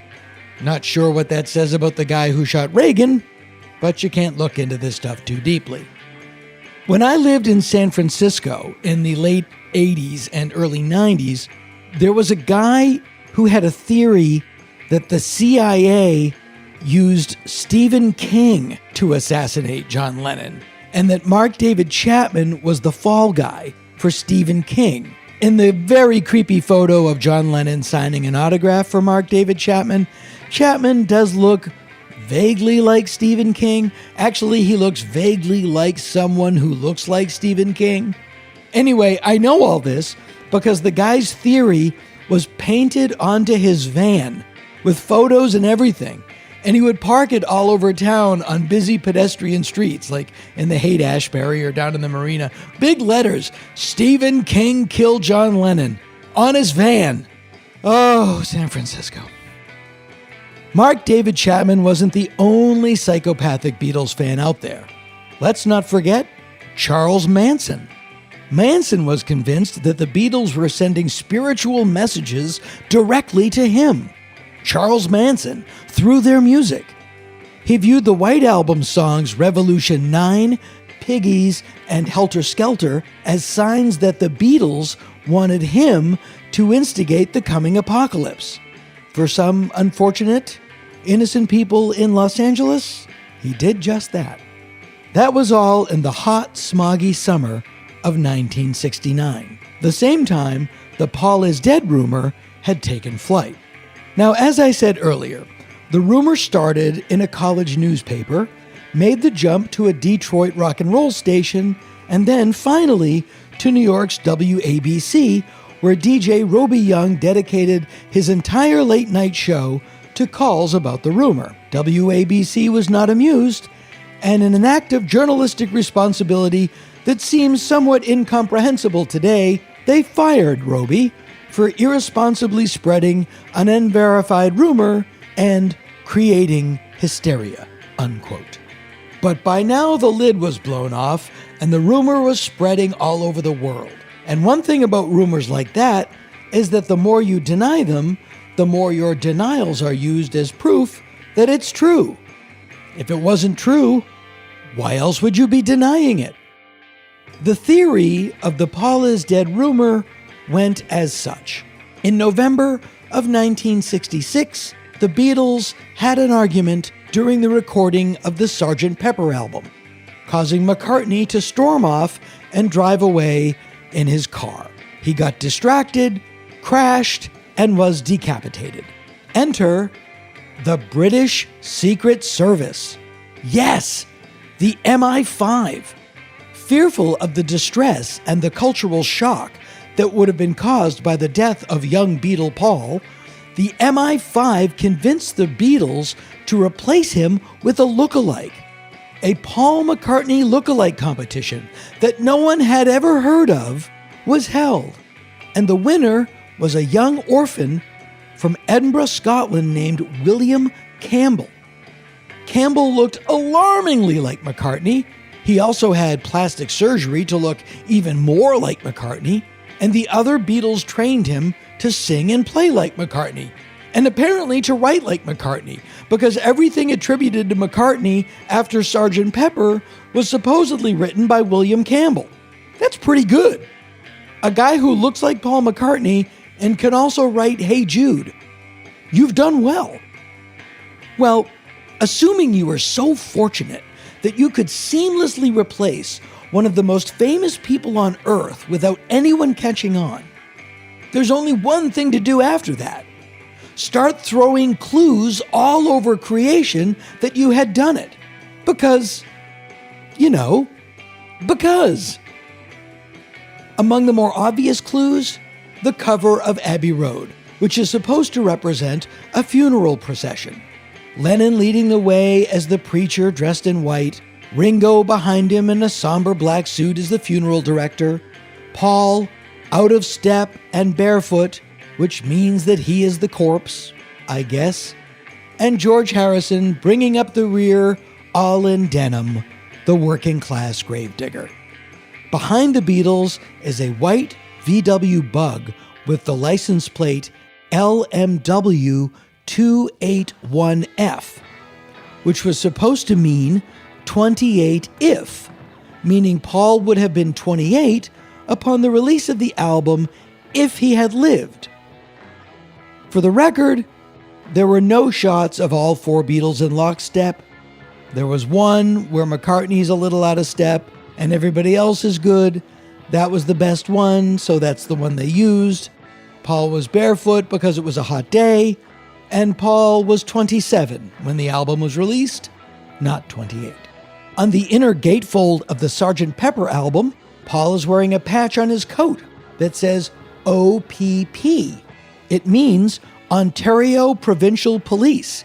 It was a gift given to him on a trip to Canada, but people thought it meant OPD and stood for officially pronounced dead. On the back cover, George and Ringo and John are facing the camera, and Paul has his back to the camera. George is pointing to a lyric from Paul's She's Leaving Home that reads Wednesday morning at 5 o'clock, which is supposedly the day and time of his death.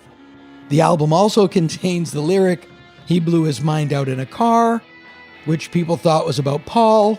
It was, in fact, about Lennon's friend Tara Brown, who did blow his mind out in a car. On Strawberry Fields Forever, people say they can hear John Lennon saying, I buried Paul. He's saying cranberry sauce. After Sgt. Pepper came the Magical Mystery Tour. In the big number for Your Mother Should Know, all the Beatles are wearing red carnations, except for Paul, who was wearing a black carnation because, obviously, he was dead. No, obviously, according to Paul, they had run out of red ones. The White Album is an orgy of Paul is dead breadcrumbs. Glass Onion has the line, Here's another clue for you all. The walrus was Paul. And supposedly, the walrus is a Greek symbol of death. It is not. Revolution 9 supposedly has a sound sequence towards the end that sounds like somebody moaning during a fire that could be interpreted as such. It sounds like a guy dying in a crashed car. If you listen that far through the song, I'm not sure I've ever gotten all the way through it. Lennon's repeated number 9, played backwards, supposedly says, Turn me on, dead man. Don't Pass Me By is supposed to be a cheery song about Paul's accident. You were in a car crash and you lost your hair. I guess they've dealt with it by then and could start writing upbeat songs about it. And finally, although I'm sure there are dozens more, at the end of I'm So Tired, Lennon's mumbling is supposed to be saying, Paul is dead, miss him, miss him. Rumors are rumors, but this one really exploded. New York radio station WMCA sent its on-air personality Alex Bennett, later of San Francisco's Live 105, over to Apple Corps to speak to the Beatles about it directly. Ringo Starr told Bennett, "If people are going to believe it, they're going to believe it. I can only tell you it's not true." John Lennon would later say that the rumor was insane, but good publicity for Abbey Road. Paul was not at Apple Corps at the time Bennett visited to refute the rumor because he was on his farm in Scotland, pretty much having a nervous breakdown. You see, at this point, the Beatles had been torn apart at the seams. John, George, and Ringo wanted the band to be managed by a guy named Alan Klein. Paul hated Alan Klein and wanted his father-in-law, Lee Eastman, to run the band's affairs. Business and money pulled the band apart. But it was pulled apart, well, business, money, and the onset of maturity. Pulled 4 guys apart. But at this point, they were pulled apart 3 guys to 1. And it was lonely to be that one guy. At his isolated farm in Scotland, the totality of it hit McCartney full force. And while the world was wondering if he was dead or not, Paul was wondering how he could go on living. It was here, on his primitive, isolated spread in Kintyre, that Paul was found by a reporter and a photographer from Life magazine. As they approached the farmhouse, Paul charged at them, screamed at them, punched one of them, and then, as he heard the camera click, threw a bucket of slop water at them.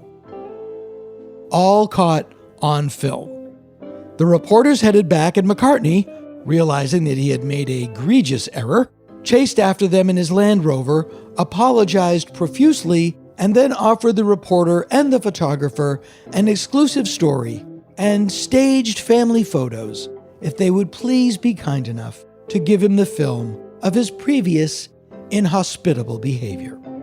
The subsequent photos and story made the cover of Life magazine's November 7th, 1969 issue.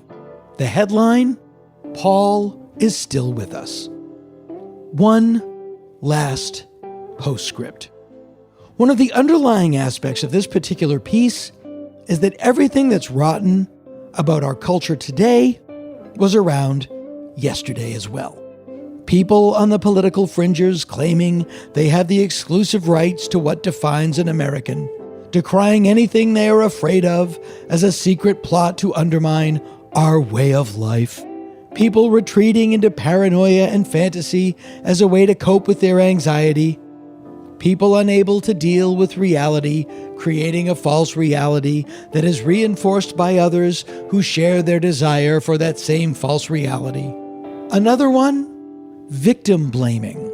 On Thursday, April 13th, 2023, a 16-year-old boy named Ralph Yarl was sent to pick up his little brother at 115th Terrace in Kansas City. He mistakenly went to 115th Street. He rang the doorbell and waited patiently. Eventually, the homeowner, 84-year-old Andrew Lester, opened the door and shot Ralph Yarl in the head. He fell, and Lester shot him again in the arm. Ralph Yarl is black. Andrew Lester is white. 4 days later, the New York Post ran a story on Mr. Lester's home, pointing out that it had a "No Solicitors" sign posted on the porch. As if that means anything. Ralph Yarl was not there soliciting. He thought he was picking up his brother and went to the wrong address. And I still don't think it's legal to shoot a solicitor for ringing your doorbell if you have a no soliciting sign. At least for now it's not. But we all know what this is. It's victim blaming. So why am I bringing this up? because of something I saw in the November 7th, 1969 issue of Life magazine, upon which Paul and his family are on the cover protesting that he is not yet dead.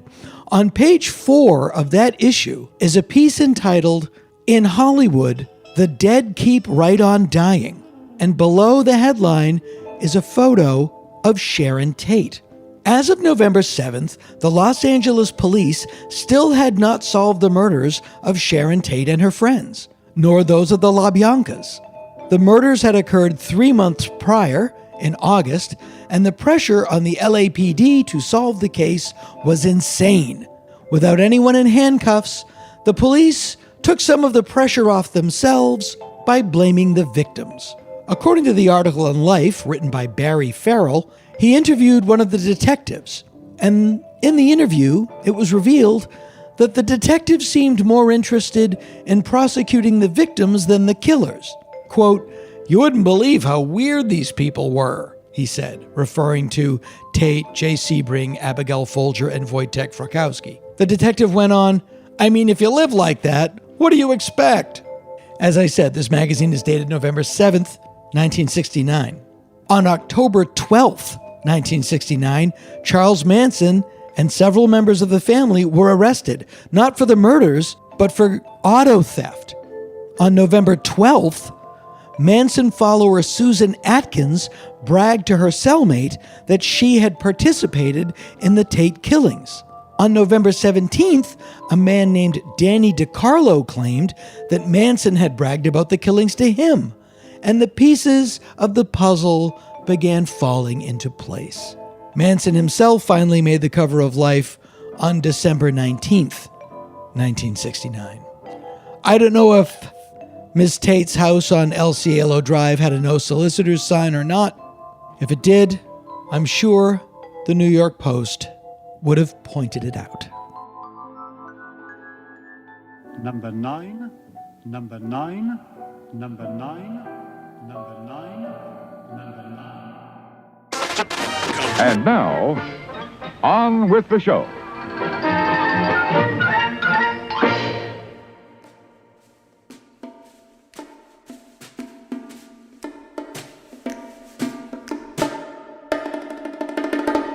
Zach Noe Towers is a very funny comedian here in Los Angeles, and although he is regarded as one of the brighter lights of what is referred to as the LGBTQ comedy scene, I think it's just the comedy scene. The interesting thing about stand-up comedy that's happened in the past, 10 years is all these subdivisions. There's sort of the Joe Rogan aggrieved white male comedy scene, and yes, love them. The alt comedy scene, but there's no and it used to be that you'd all be on the same show, and that was really where comedy was different from music, and that you wouldn't put a country and western singer on with a heavy metal band. But in comedy, people say, well, you're all just the same. You just throw it on. But comedy, like everything else, is becoming niche. I don't see a difference between a comedian who's gay and a gay comedian. Do you? Right.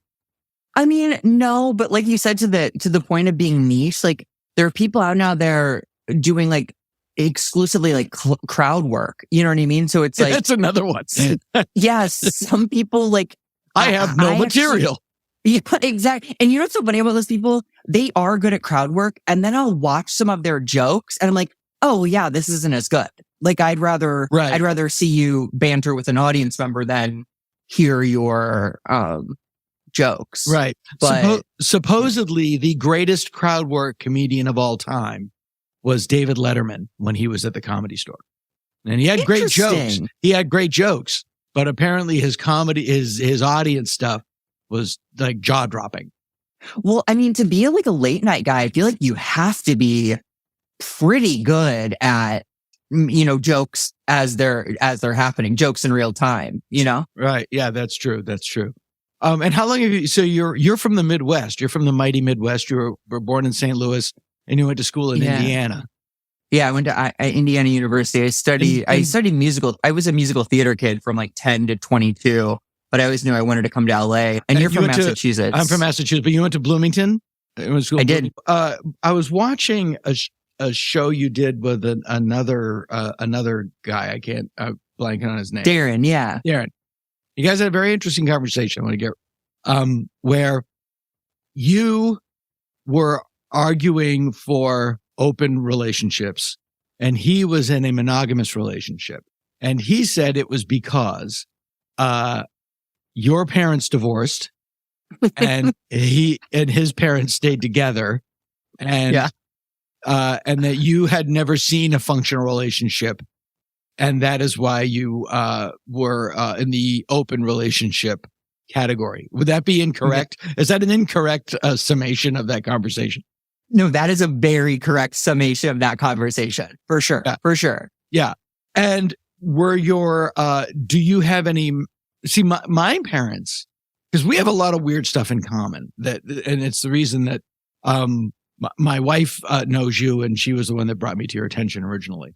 We're both, neither one of us, drink. I don't think you drink or take drugs.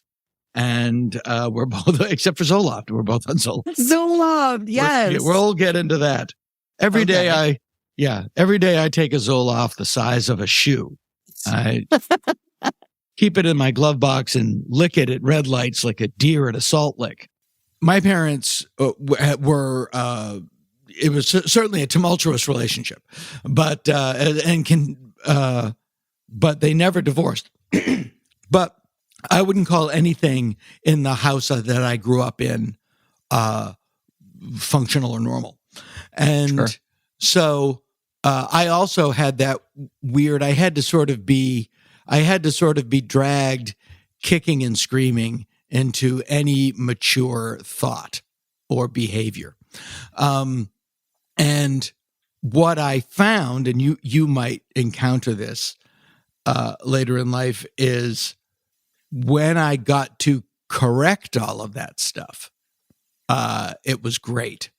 I don't know. You might know this because you also did a show called Sex Before, was it Dating Before the Internet? Oh, Sex Before the Internet. Sex Before Vice. the Internet. Right. Which is a terrible idea of sex before the internet. Certainly masturbation before the internet. I don't know how that happened. Are open relationships more common in gay culture? Specifically male gay culture, because we all know that guys are pigs. It's the old Lenny Bruce joke: if you leave a guy alone on a desert island in an hour, he'll be fucking mud. It's so true. I was gonna say pigs are celebrated in the gay community.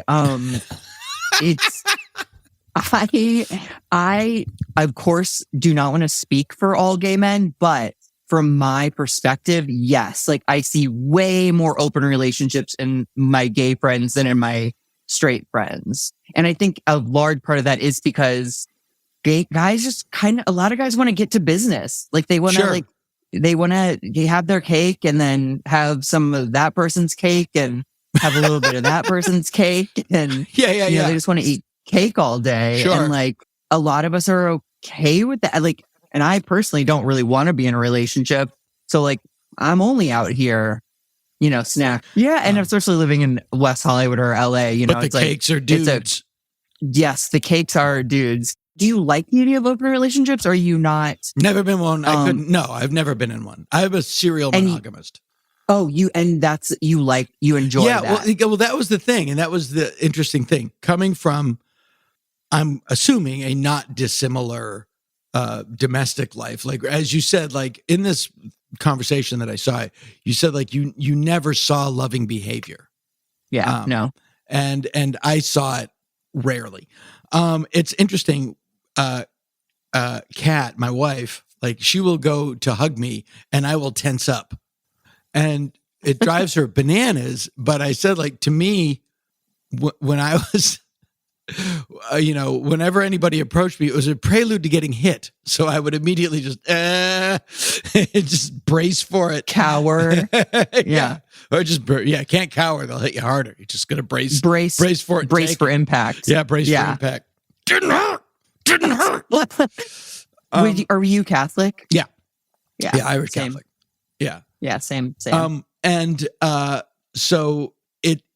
it's a learning curve, but I did find, especially with my kids, that once I got to correct that behavior, it was incredibly, I hate this term, but healing. It was very healing, to break and in terms of my parental stuff, it's easy. In the marriage stuff, it's still like, we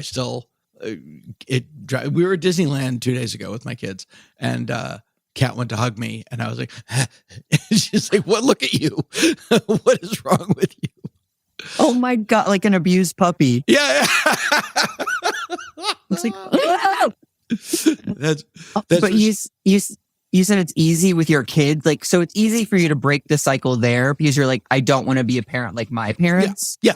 Yeah. And kids, it's just and you'll find out in, whenever, but it's just a different relationship, completely. So you're a Catholic from Missouri, and you probably knew you were gay at a pretty young age. I heard music. Oh yeah, since I was like 5. Yeah. I hear musical theater, and that's just like throwing the checkered flag on the gay race. Was that because you were a kid decades later than when I was a kid? Was it easy for you? Your parents cool? My parents are cool. They've never given me trouble about my sexuality, but it was not a cool time. I definitely knew I was gay before like YouTube and before like the internet was in full swing. So I definitely felt very isolated, very like I was very secretive until about high school. And I have a much better coming out story than a lot of people my age. And even younger. It's still crazy that people are still getting shit on for coming out as like queer or gay or whatever. Sure. But my parents were they're great on their own. It's like just together. It's like oil and water, Yeah.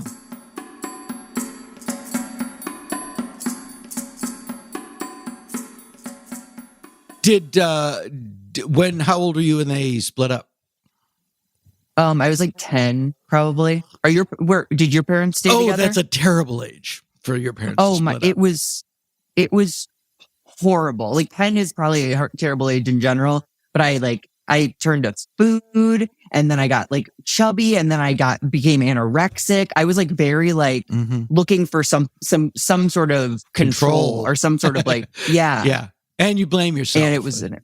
Yeah, of course. I remember writing a letter to my parents, even though they did not get along, saying like, please consider staying together, like for all these reasons, like give it one more shot, and this is like mid-divorce. So like, yeah, it was just like, it was not fun. And you have siblings, or you only kids? Yeah, I'm the middle of 3. My younger sister lives in LA, and my older brother is kind of like a failure to launch. He still lives at home. Mm-hmm.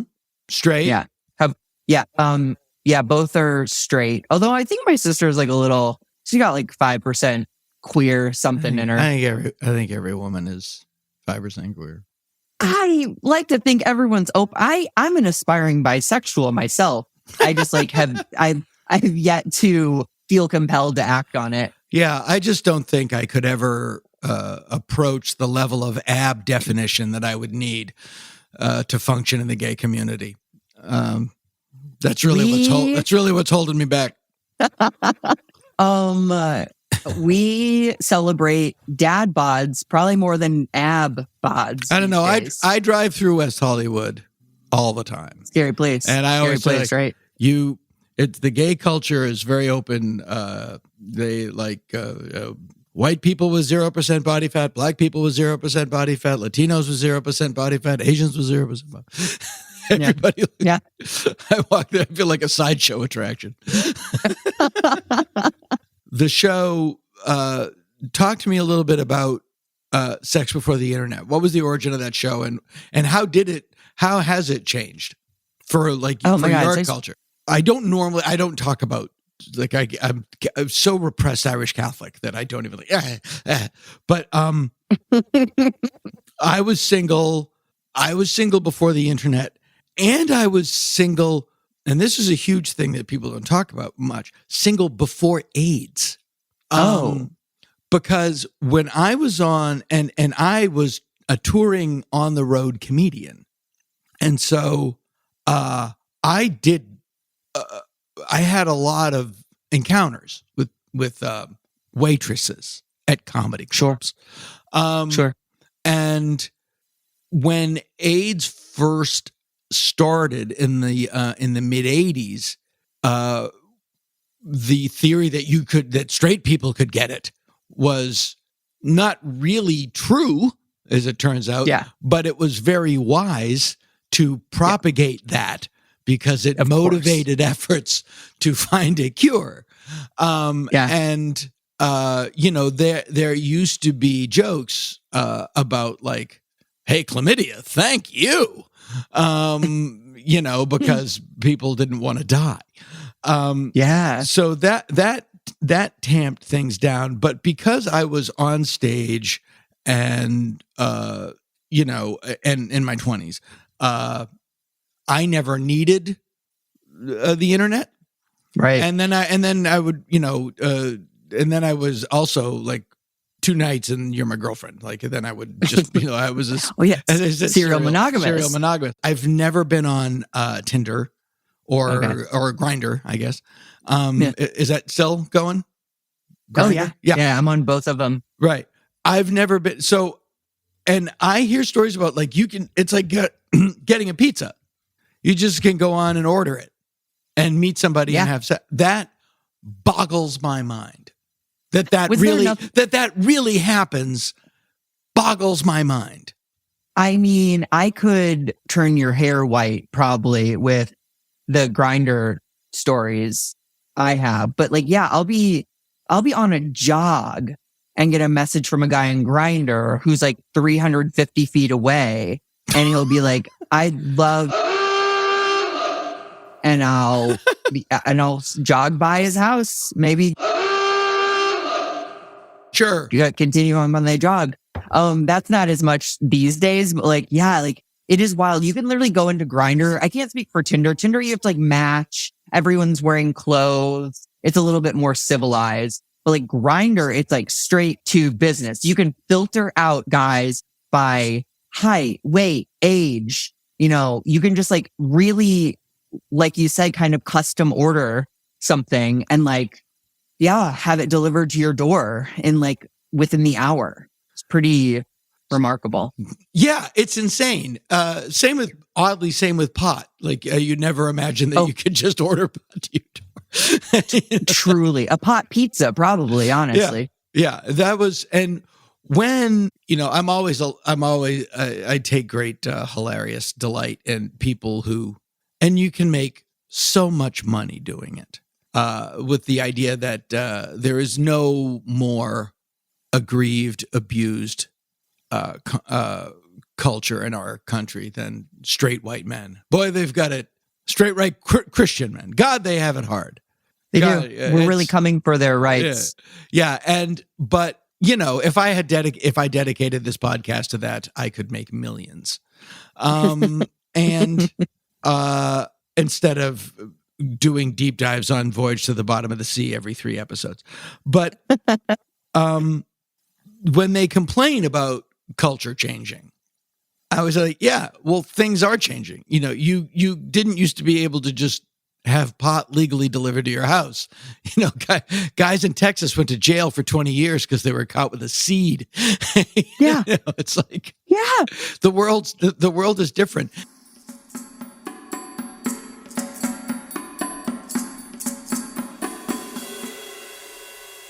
Percentage numbers are the same they've always been. They're just people don't have to hide anymore. Yeah. And that should be a good thing. And what you realize is what you think was normal was actually abnormal because of the secrecy. Yes. Everything was repressed. And that's why I think it comes down to like a fucking IQ issue with a lot of these people, because like, that should make sense to everyone, but instead everyone's like, everyone's gay now.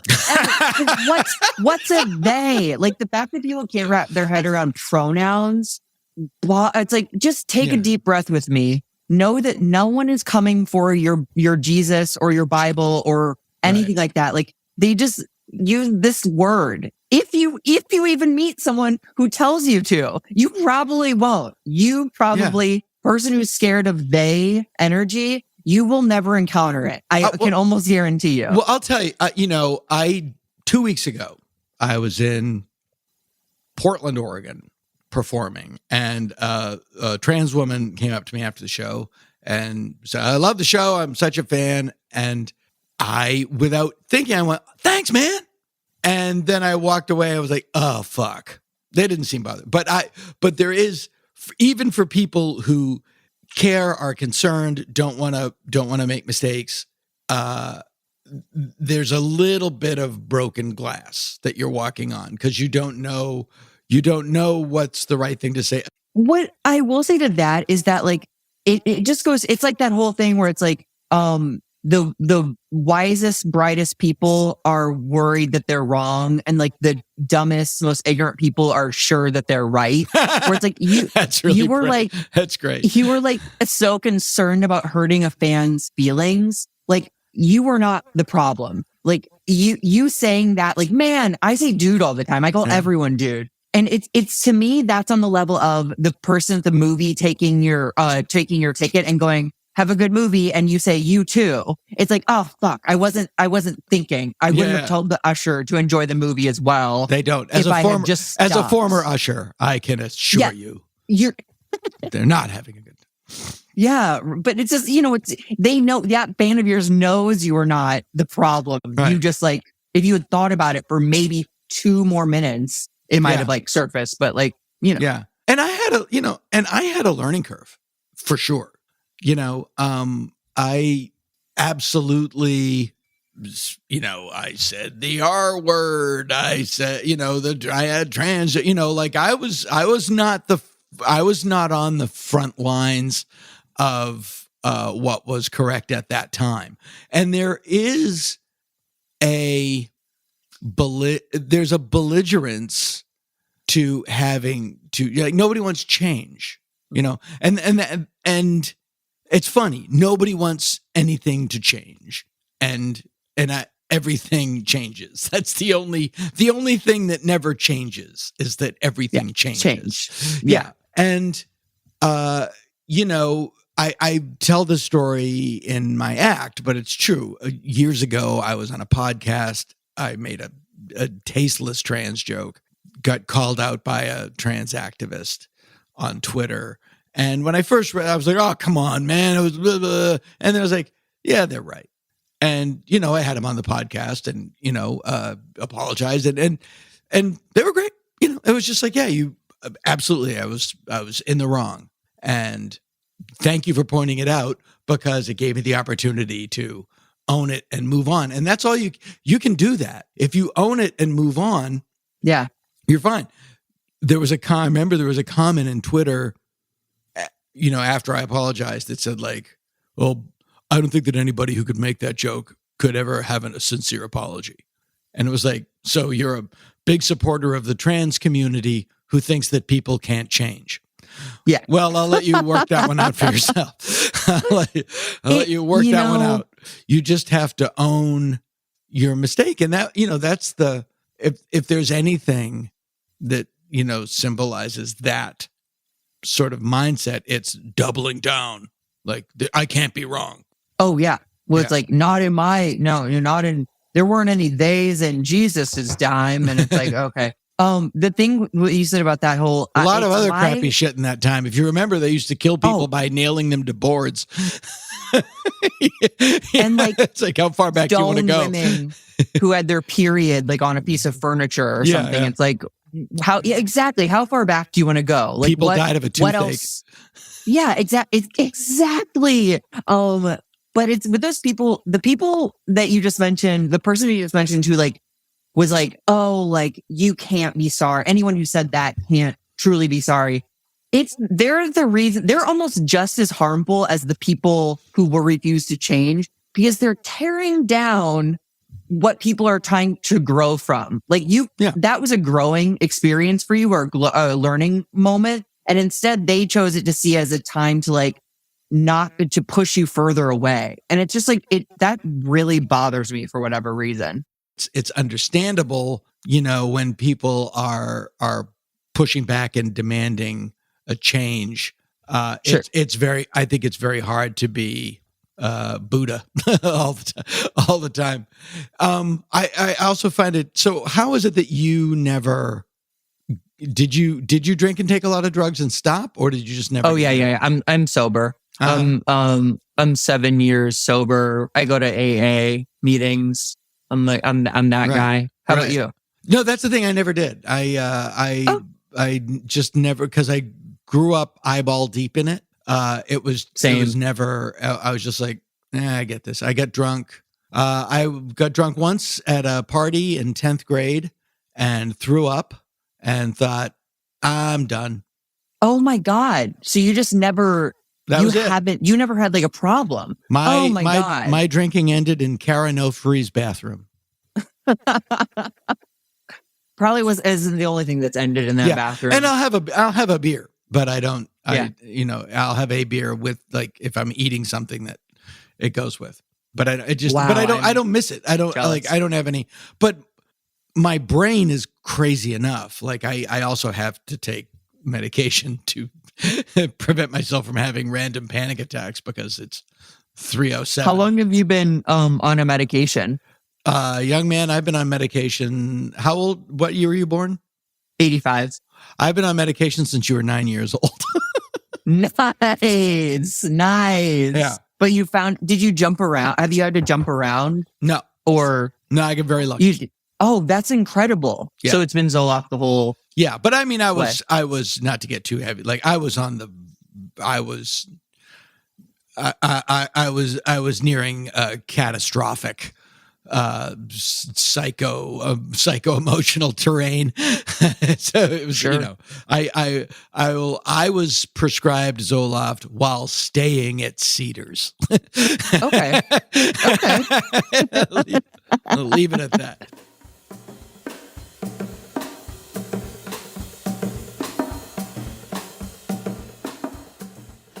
Brian Wilson is my spirit animal.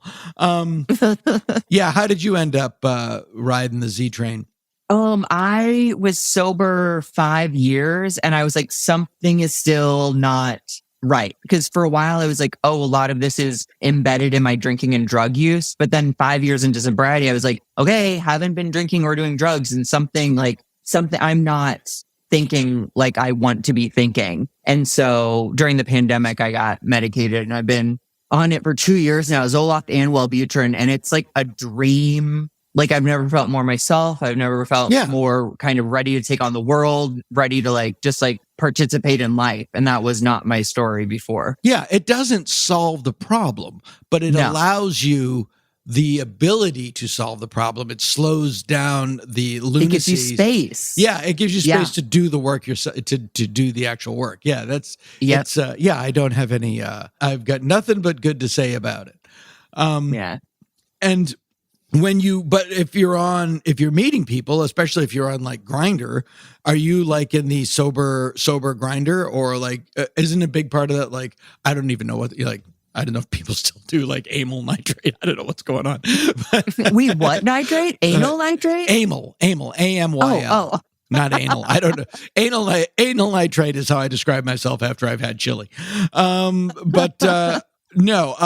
poppers, I think they used to be called. Poppers. Yeah. Oh my God. So yeah, I can't do poppers, and poppers are definitely part of. Are they still around? The hookup culture. Yes, absolutely. Yeah. VCR cleaner is still a VCR booming. Cleaner? And that's what people call it sometimes. Because it is like, I think it was, that's like what it's labeled as when a lot of stores carry it. Because like they can't carry it as like a drug. So it's called VCR cleaner. Insane. Is it come in a liquid or does it come in a little pill? Liquid. Yeah, liquid. Oh, it used to be a little pill and you'd unscrew the cap. Stop. Yeah. Oh, that's fascinating. I didn't know that. Yeah, since I was using them. 70s, 80s. The Pilgrims brought a case of yeah, the Pilgrims did poppers. Well, I was at a party. This is probably just before COVID. I keep thinking it was a year ago, and it was actually 3 years ago because it was just before COVID. Same. It was a wrap party for a show. I went in the bathroom, and there were guys doing lines. I was like, "Is it 1986? What the fuck?" Crazy. Yeah. Do people still? Do people? Is Coke a big deal still? Coke's still happening, for sure. It's slowed down a little because of fentanyl, but in the gay community, you know what it's all about? No. Ketamine. Right. And ketamine is a horse tranquilizer.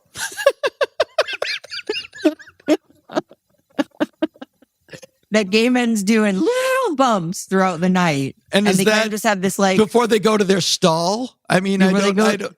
Yeah. There was a... Or let me ask you a question. There's a line from a movie where two guys are talking about drugs. And the guy says, I forget what the... Angel dust. This is old. And the guy says, "You want to try some angel dust?" Which I believe was also a horse tranquilizer. Oh, is it really? It was like a horse tranquilizer. And the other guy goes, he goes, "What is this angel dust? You want to try it?" And the guy goes, "Is it fun?" And the guy goes, "No." And he goes, "Then no."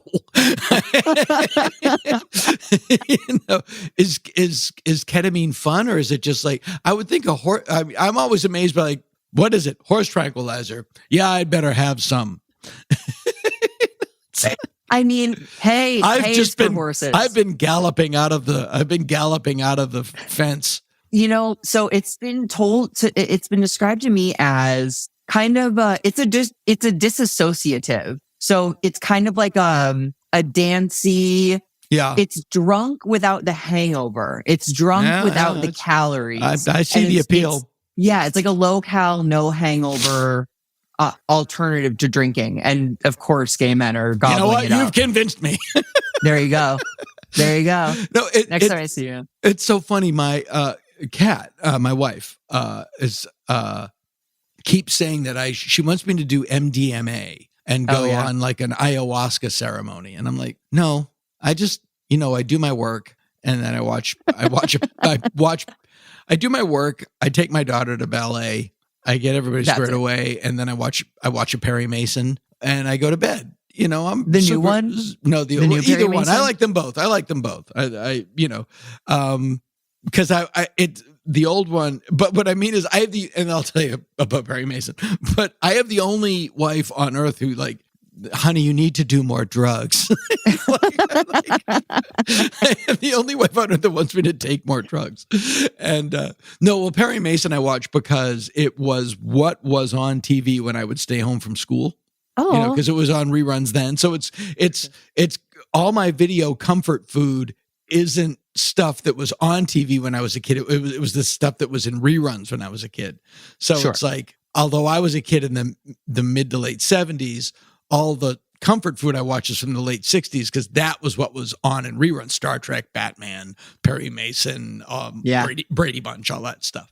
He doesn't say like Nick at Night for me was like huge. Sure. I Love Lucy or whatever. Yeah. Yeah. It was the same thing. When you talk about, and you're into musical, you got into musical theater at a pretty young age. Yeah. I think it was like a safe space to like be myself, be creative, kind of like show off that I had talent. It checked all my boxes, Right. Did you meet other gay kids in that? Yeah. In for Missouri? sure. In Missouri? Yeah, there's a big theater called the Muni, and it's like a 12,000 seat outdoor theater, and they do summer stock, and they do 7 shows each summer. And so I did that from 10 to 18, and it was like my summers were spent there. So it was a lot of like overtly gay people. Like we weren't necessarily talking about being gay, but like we were little boys who could do double pirouettes and tap dance, so birds of a feather. Yeah. And I'm wondering, is it just like a nodding, like, okay. Or is it just like, "Oh, you're not going to punch me"? Yes, it was that. It was very like safe space. Like no one was even like, it wasn't like, I'll see you in the showers or whatever. Right. It was just like, oh, like I can be as like kind of flamboyant. I can be as creative as I want to be here, Sure. Yeah. No, I get that completely. The other weird area for that, I think, is the priesthood. Because what I think happens is a lot of Catholic kids who are gay are raised to believe there's something terribly wrong with them. Yeah. And they think that their only source of salvation is the priesthood. And they go into the priesthood thinking it will fix them. Yeah. And then they don't realize until they're in the priesthood that they're not broken.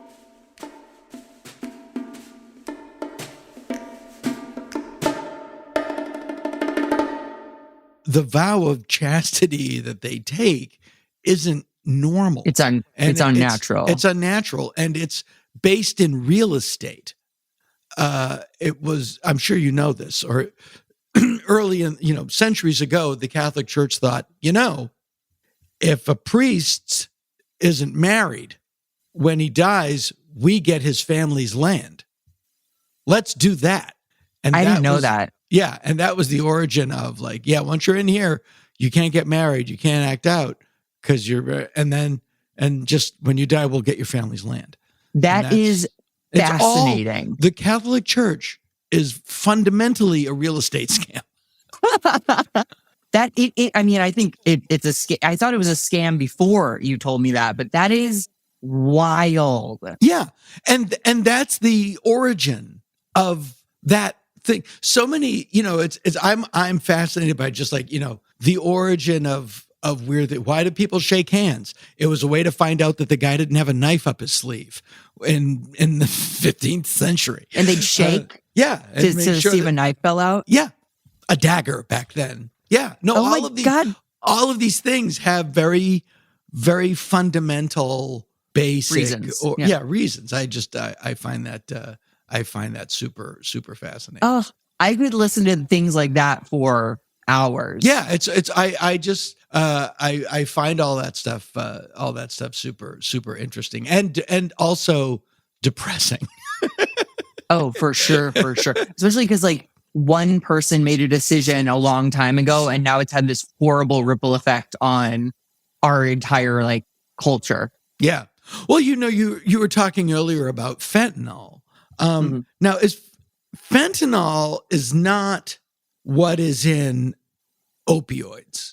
I actually don't know much about fentanyl. I know it's an extremely powerful drug. My wife knows someone. My Kat is doing a documentary, and one of the people that she interviewed for her documentary died of fentanyl overdose last week. A kid, 19. Oh my God! Wait, can you say what the subject of the documentary is? Is it drugs? No. Oh, not. Wow. Yeah. My God! This was a trans kid she interviewed and dead in his car. Oh my God! Yeah, fentanyl test strips are a huge part of the drug community now. So you test your cocaine. I gave them to my daughters when they went to college. Yeah, that's good. That's brilliant. Yeah. It's so scary. But do they put it in? Is fentanyl in drugs? Is it something that shouldn't be in the drug? Or there's too much of it in the drug? Because it is lethal as a motherfucker. Yeah, it shouldn't be in the drug.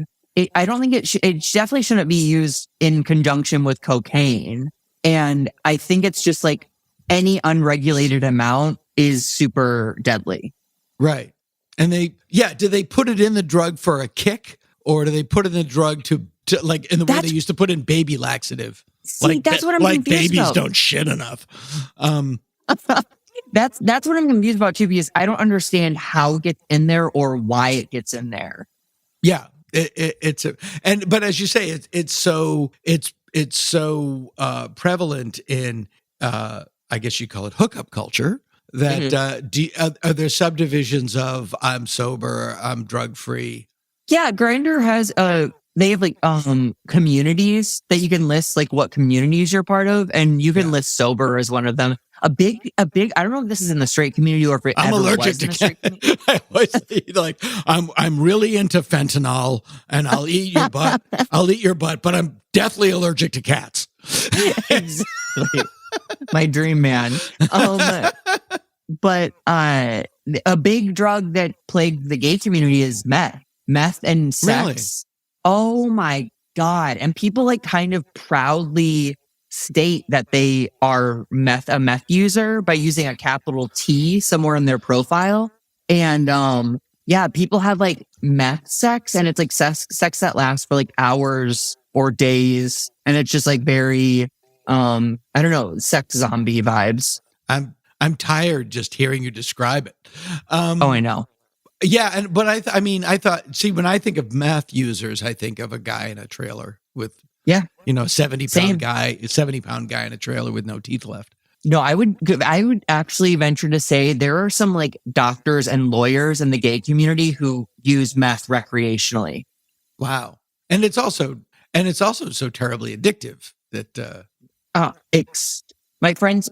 Can you tell a meth user? Like, can you look? Like, can you see? Like, oh, that guy's on meth. That guy's on meth. That guy. I would say like tweakers. Like they look like they're tweaking, and like there's definitely like if I spoke to someone, I'd be like they are on methamphetamines, like for sure. Right. But in the sober community, like it's hard enough to stay sober from like alcohol and regular drugs, but like meth users have such a low percentage of success rate in the sober community. It's like.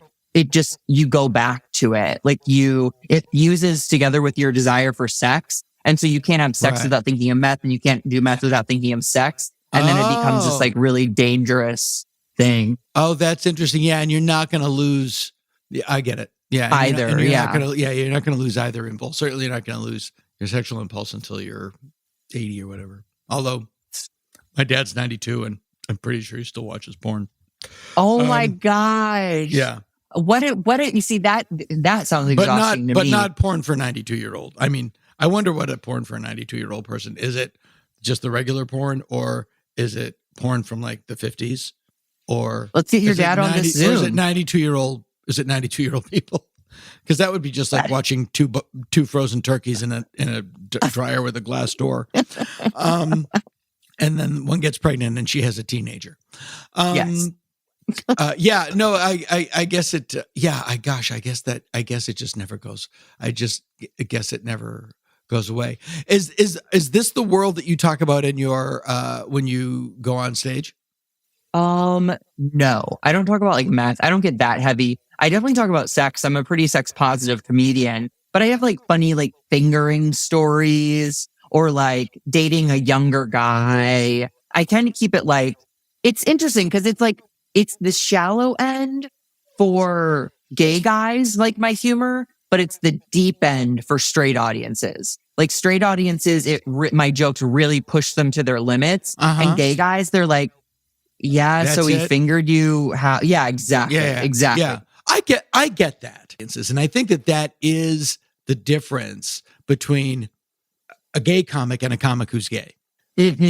If you're at a gay club or like an LGBTQ show, because so much of that culture, it's about your sexuality. There's a lot more frankness to it, and it's a topic. Straight people, I know, like, I can only speak for myself, like straight white male comedians don't talk about sex that much. There are some, they talk about dating and things, but they don't talk about the nitty gritty. Yeah, they don't. And I'm thinking about my heroes and like, Carlin, Steve Martin, Lenny Bruce, like those people. And then like later Shandling, and like, they don't really talk about the nitty gritty. They'll tell jokes about dating or their inaccuracy. Pryor had amazing bits about sex. I think that's definitely, I think black comedians are much more open about it than white comedians. Also because I think that the comedians that they looked up to as kids talked about it. That's really what it comes down to. It's like, who are the comedians that you're patterning yourself off of when you're developing? Wow. So yeah, I'm not going to go there because I never heard Carlin talk about, like, Pryor did bits about it. But I didn't pattern myself on him. I certainly knew his stuff. Hilariously, who was the comedian that was all about be clean, be moral, don't talk about gross stuff? Bill Cosby. Yeah. I think thou dost protest too much.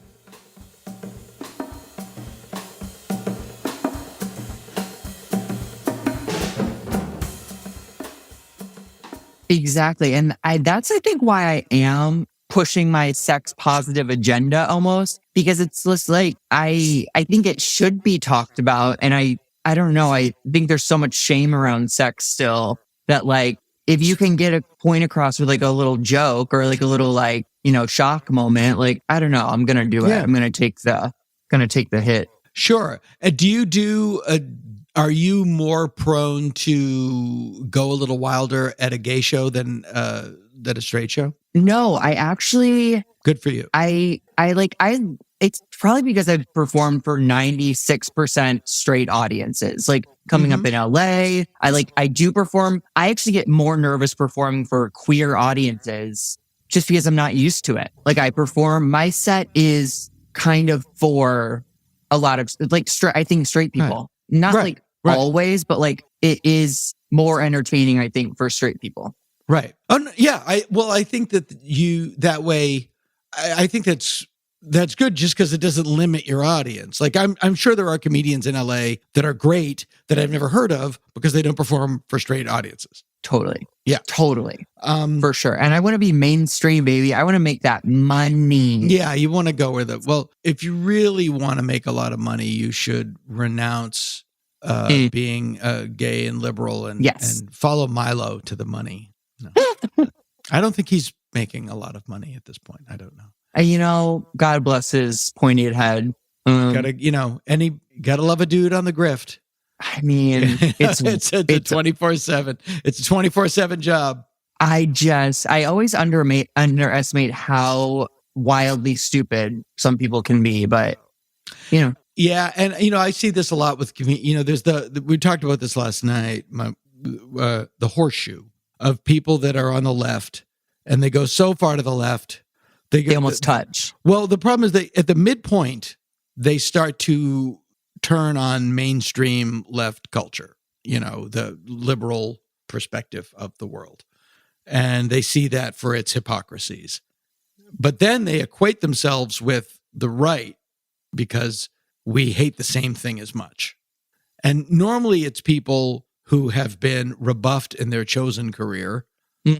And then they equate whatever it was, the show business or whatever, is the mainstream.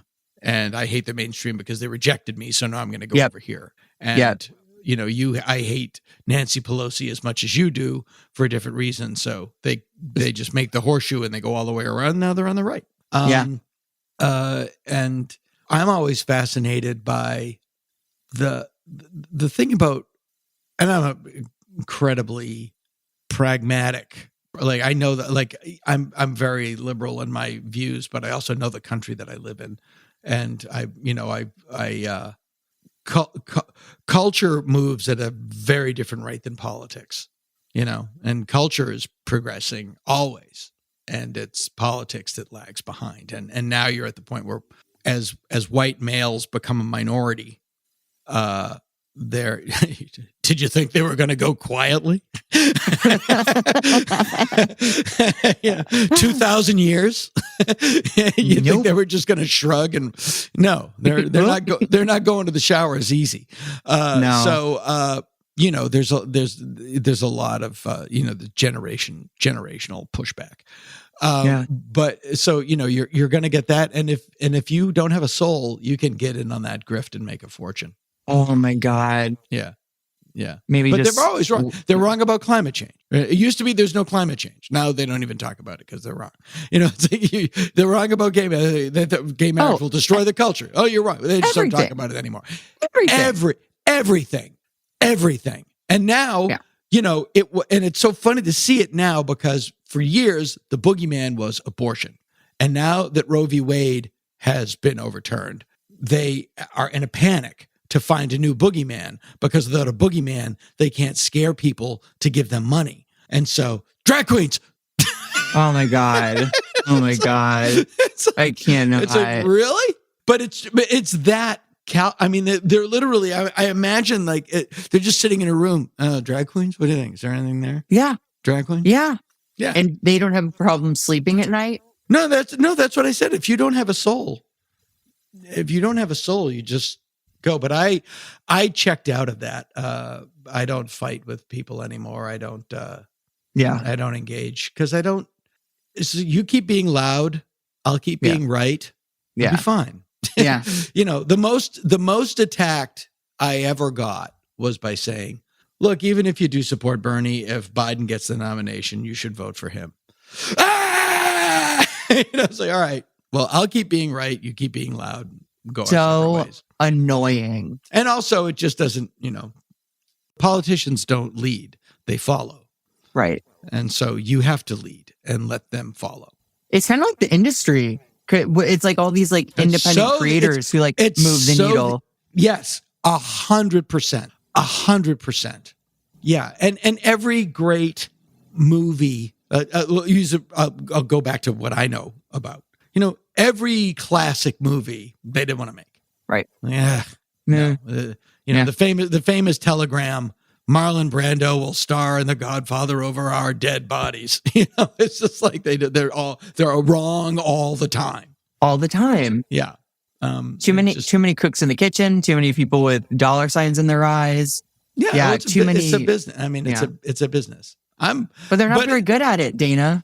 Sometimes they are and they're not. The great thing about the conversation is it always goes where I never planned on it going. I was at Disneyland Saturday with my kids. It was my youngest daughter's birthday, and her sisters came home from college for her birthday, and we all went to Disneyland. It was great.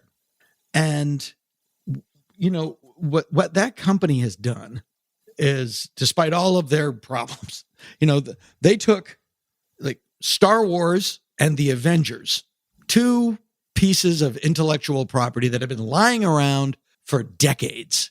Like the Avengers comics were when I was a kid, Star Wars when I was a kid, and they have made them. Now everybody wants to see them, and my kids saw a guy dressed up as Groot walking around and lost their minds, and that goes to, I was like, how do they do that? And it's just like, they can do that. They can make something suddenly everybody is excited about. There's a line in a song that I love. The public wants what the public gets. Yeah. Yeah. But with that, you get a lot more tolerance, I think, as we progress, and people are educated about the world as it is, not as people are educated about the world as it is, not as they think it is. Mm-hmm. Yeah. Yeah. So for people that want to see you're going to London. Yeah. To play the Bill Murray Comedy Club, which I don't think is our Bill Murray.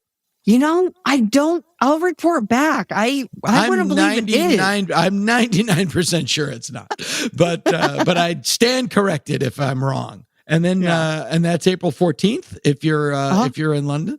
And then have you been, I'm assuming you've performed there before. In London? Yeah. No, it's my first time going to Europe. Oh, wow. Oh, you'll have a blast. I'm so excited. Yeah, I'm so excited. And the rhythms of the audience are a little different.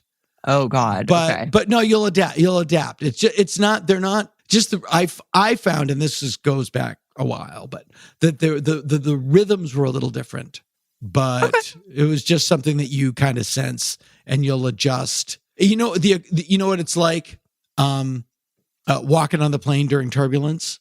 It's just like, you just got to kind of like, but you make an adjustment without even thinking about it. It's yes. Okay. And then you'll be at from London's sister city, San Jose, California. Yes. Yes. And the London of the West on May 3rd. Yeah, that's like a Wednesday night. So please come out if you're feeling like laughing at some butthole jokes. Who doesn't? But it sounds like a snack food. New buttholes from Procter & Gamble. Zach Noe Towers. And how is your name Noe Towers? My middle name is Noe. Was there just my full name? Was there a Zach Towers in SAG or something?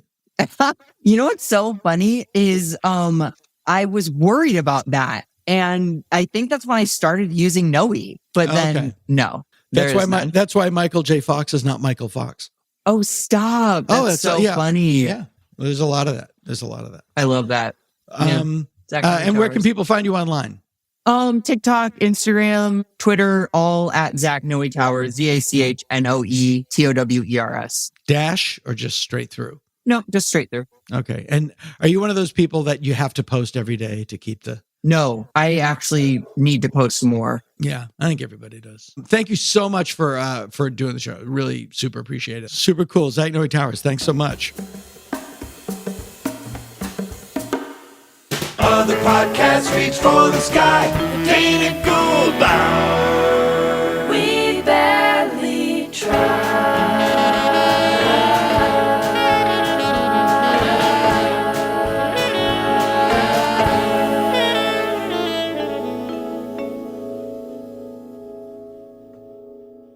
This has been the Dana Gould Hour, brought to you by the Internet. Music by Andy Paley, with Jake Posner behind the board.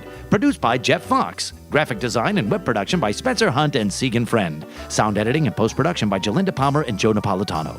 Hey, if you like the show, why don't you drop us a line at show@danagould.com. Tom Kenny speaking.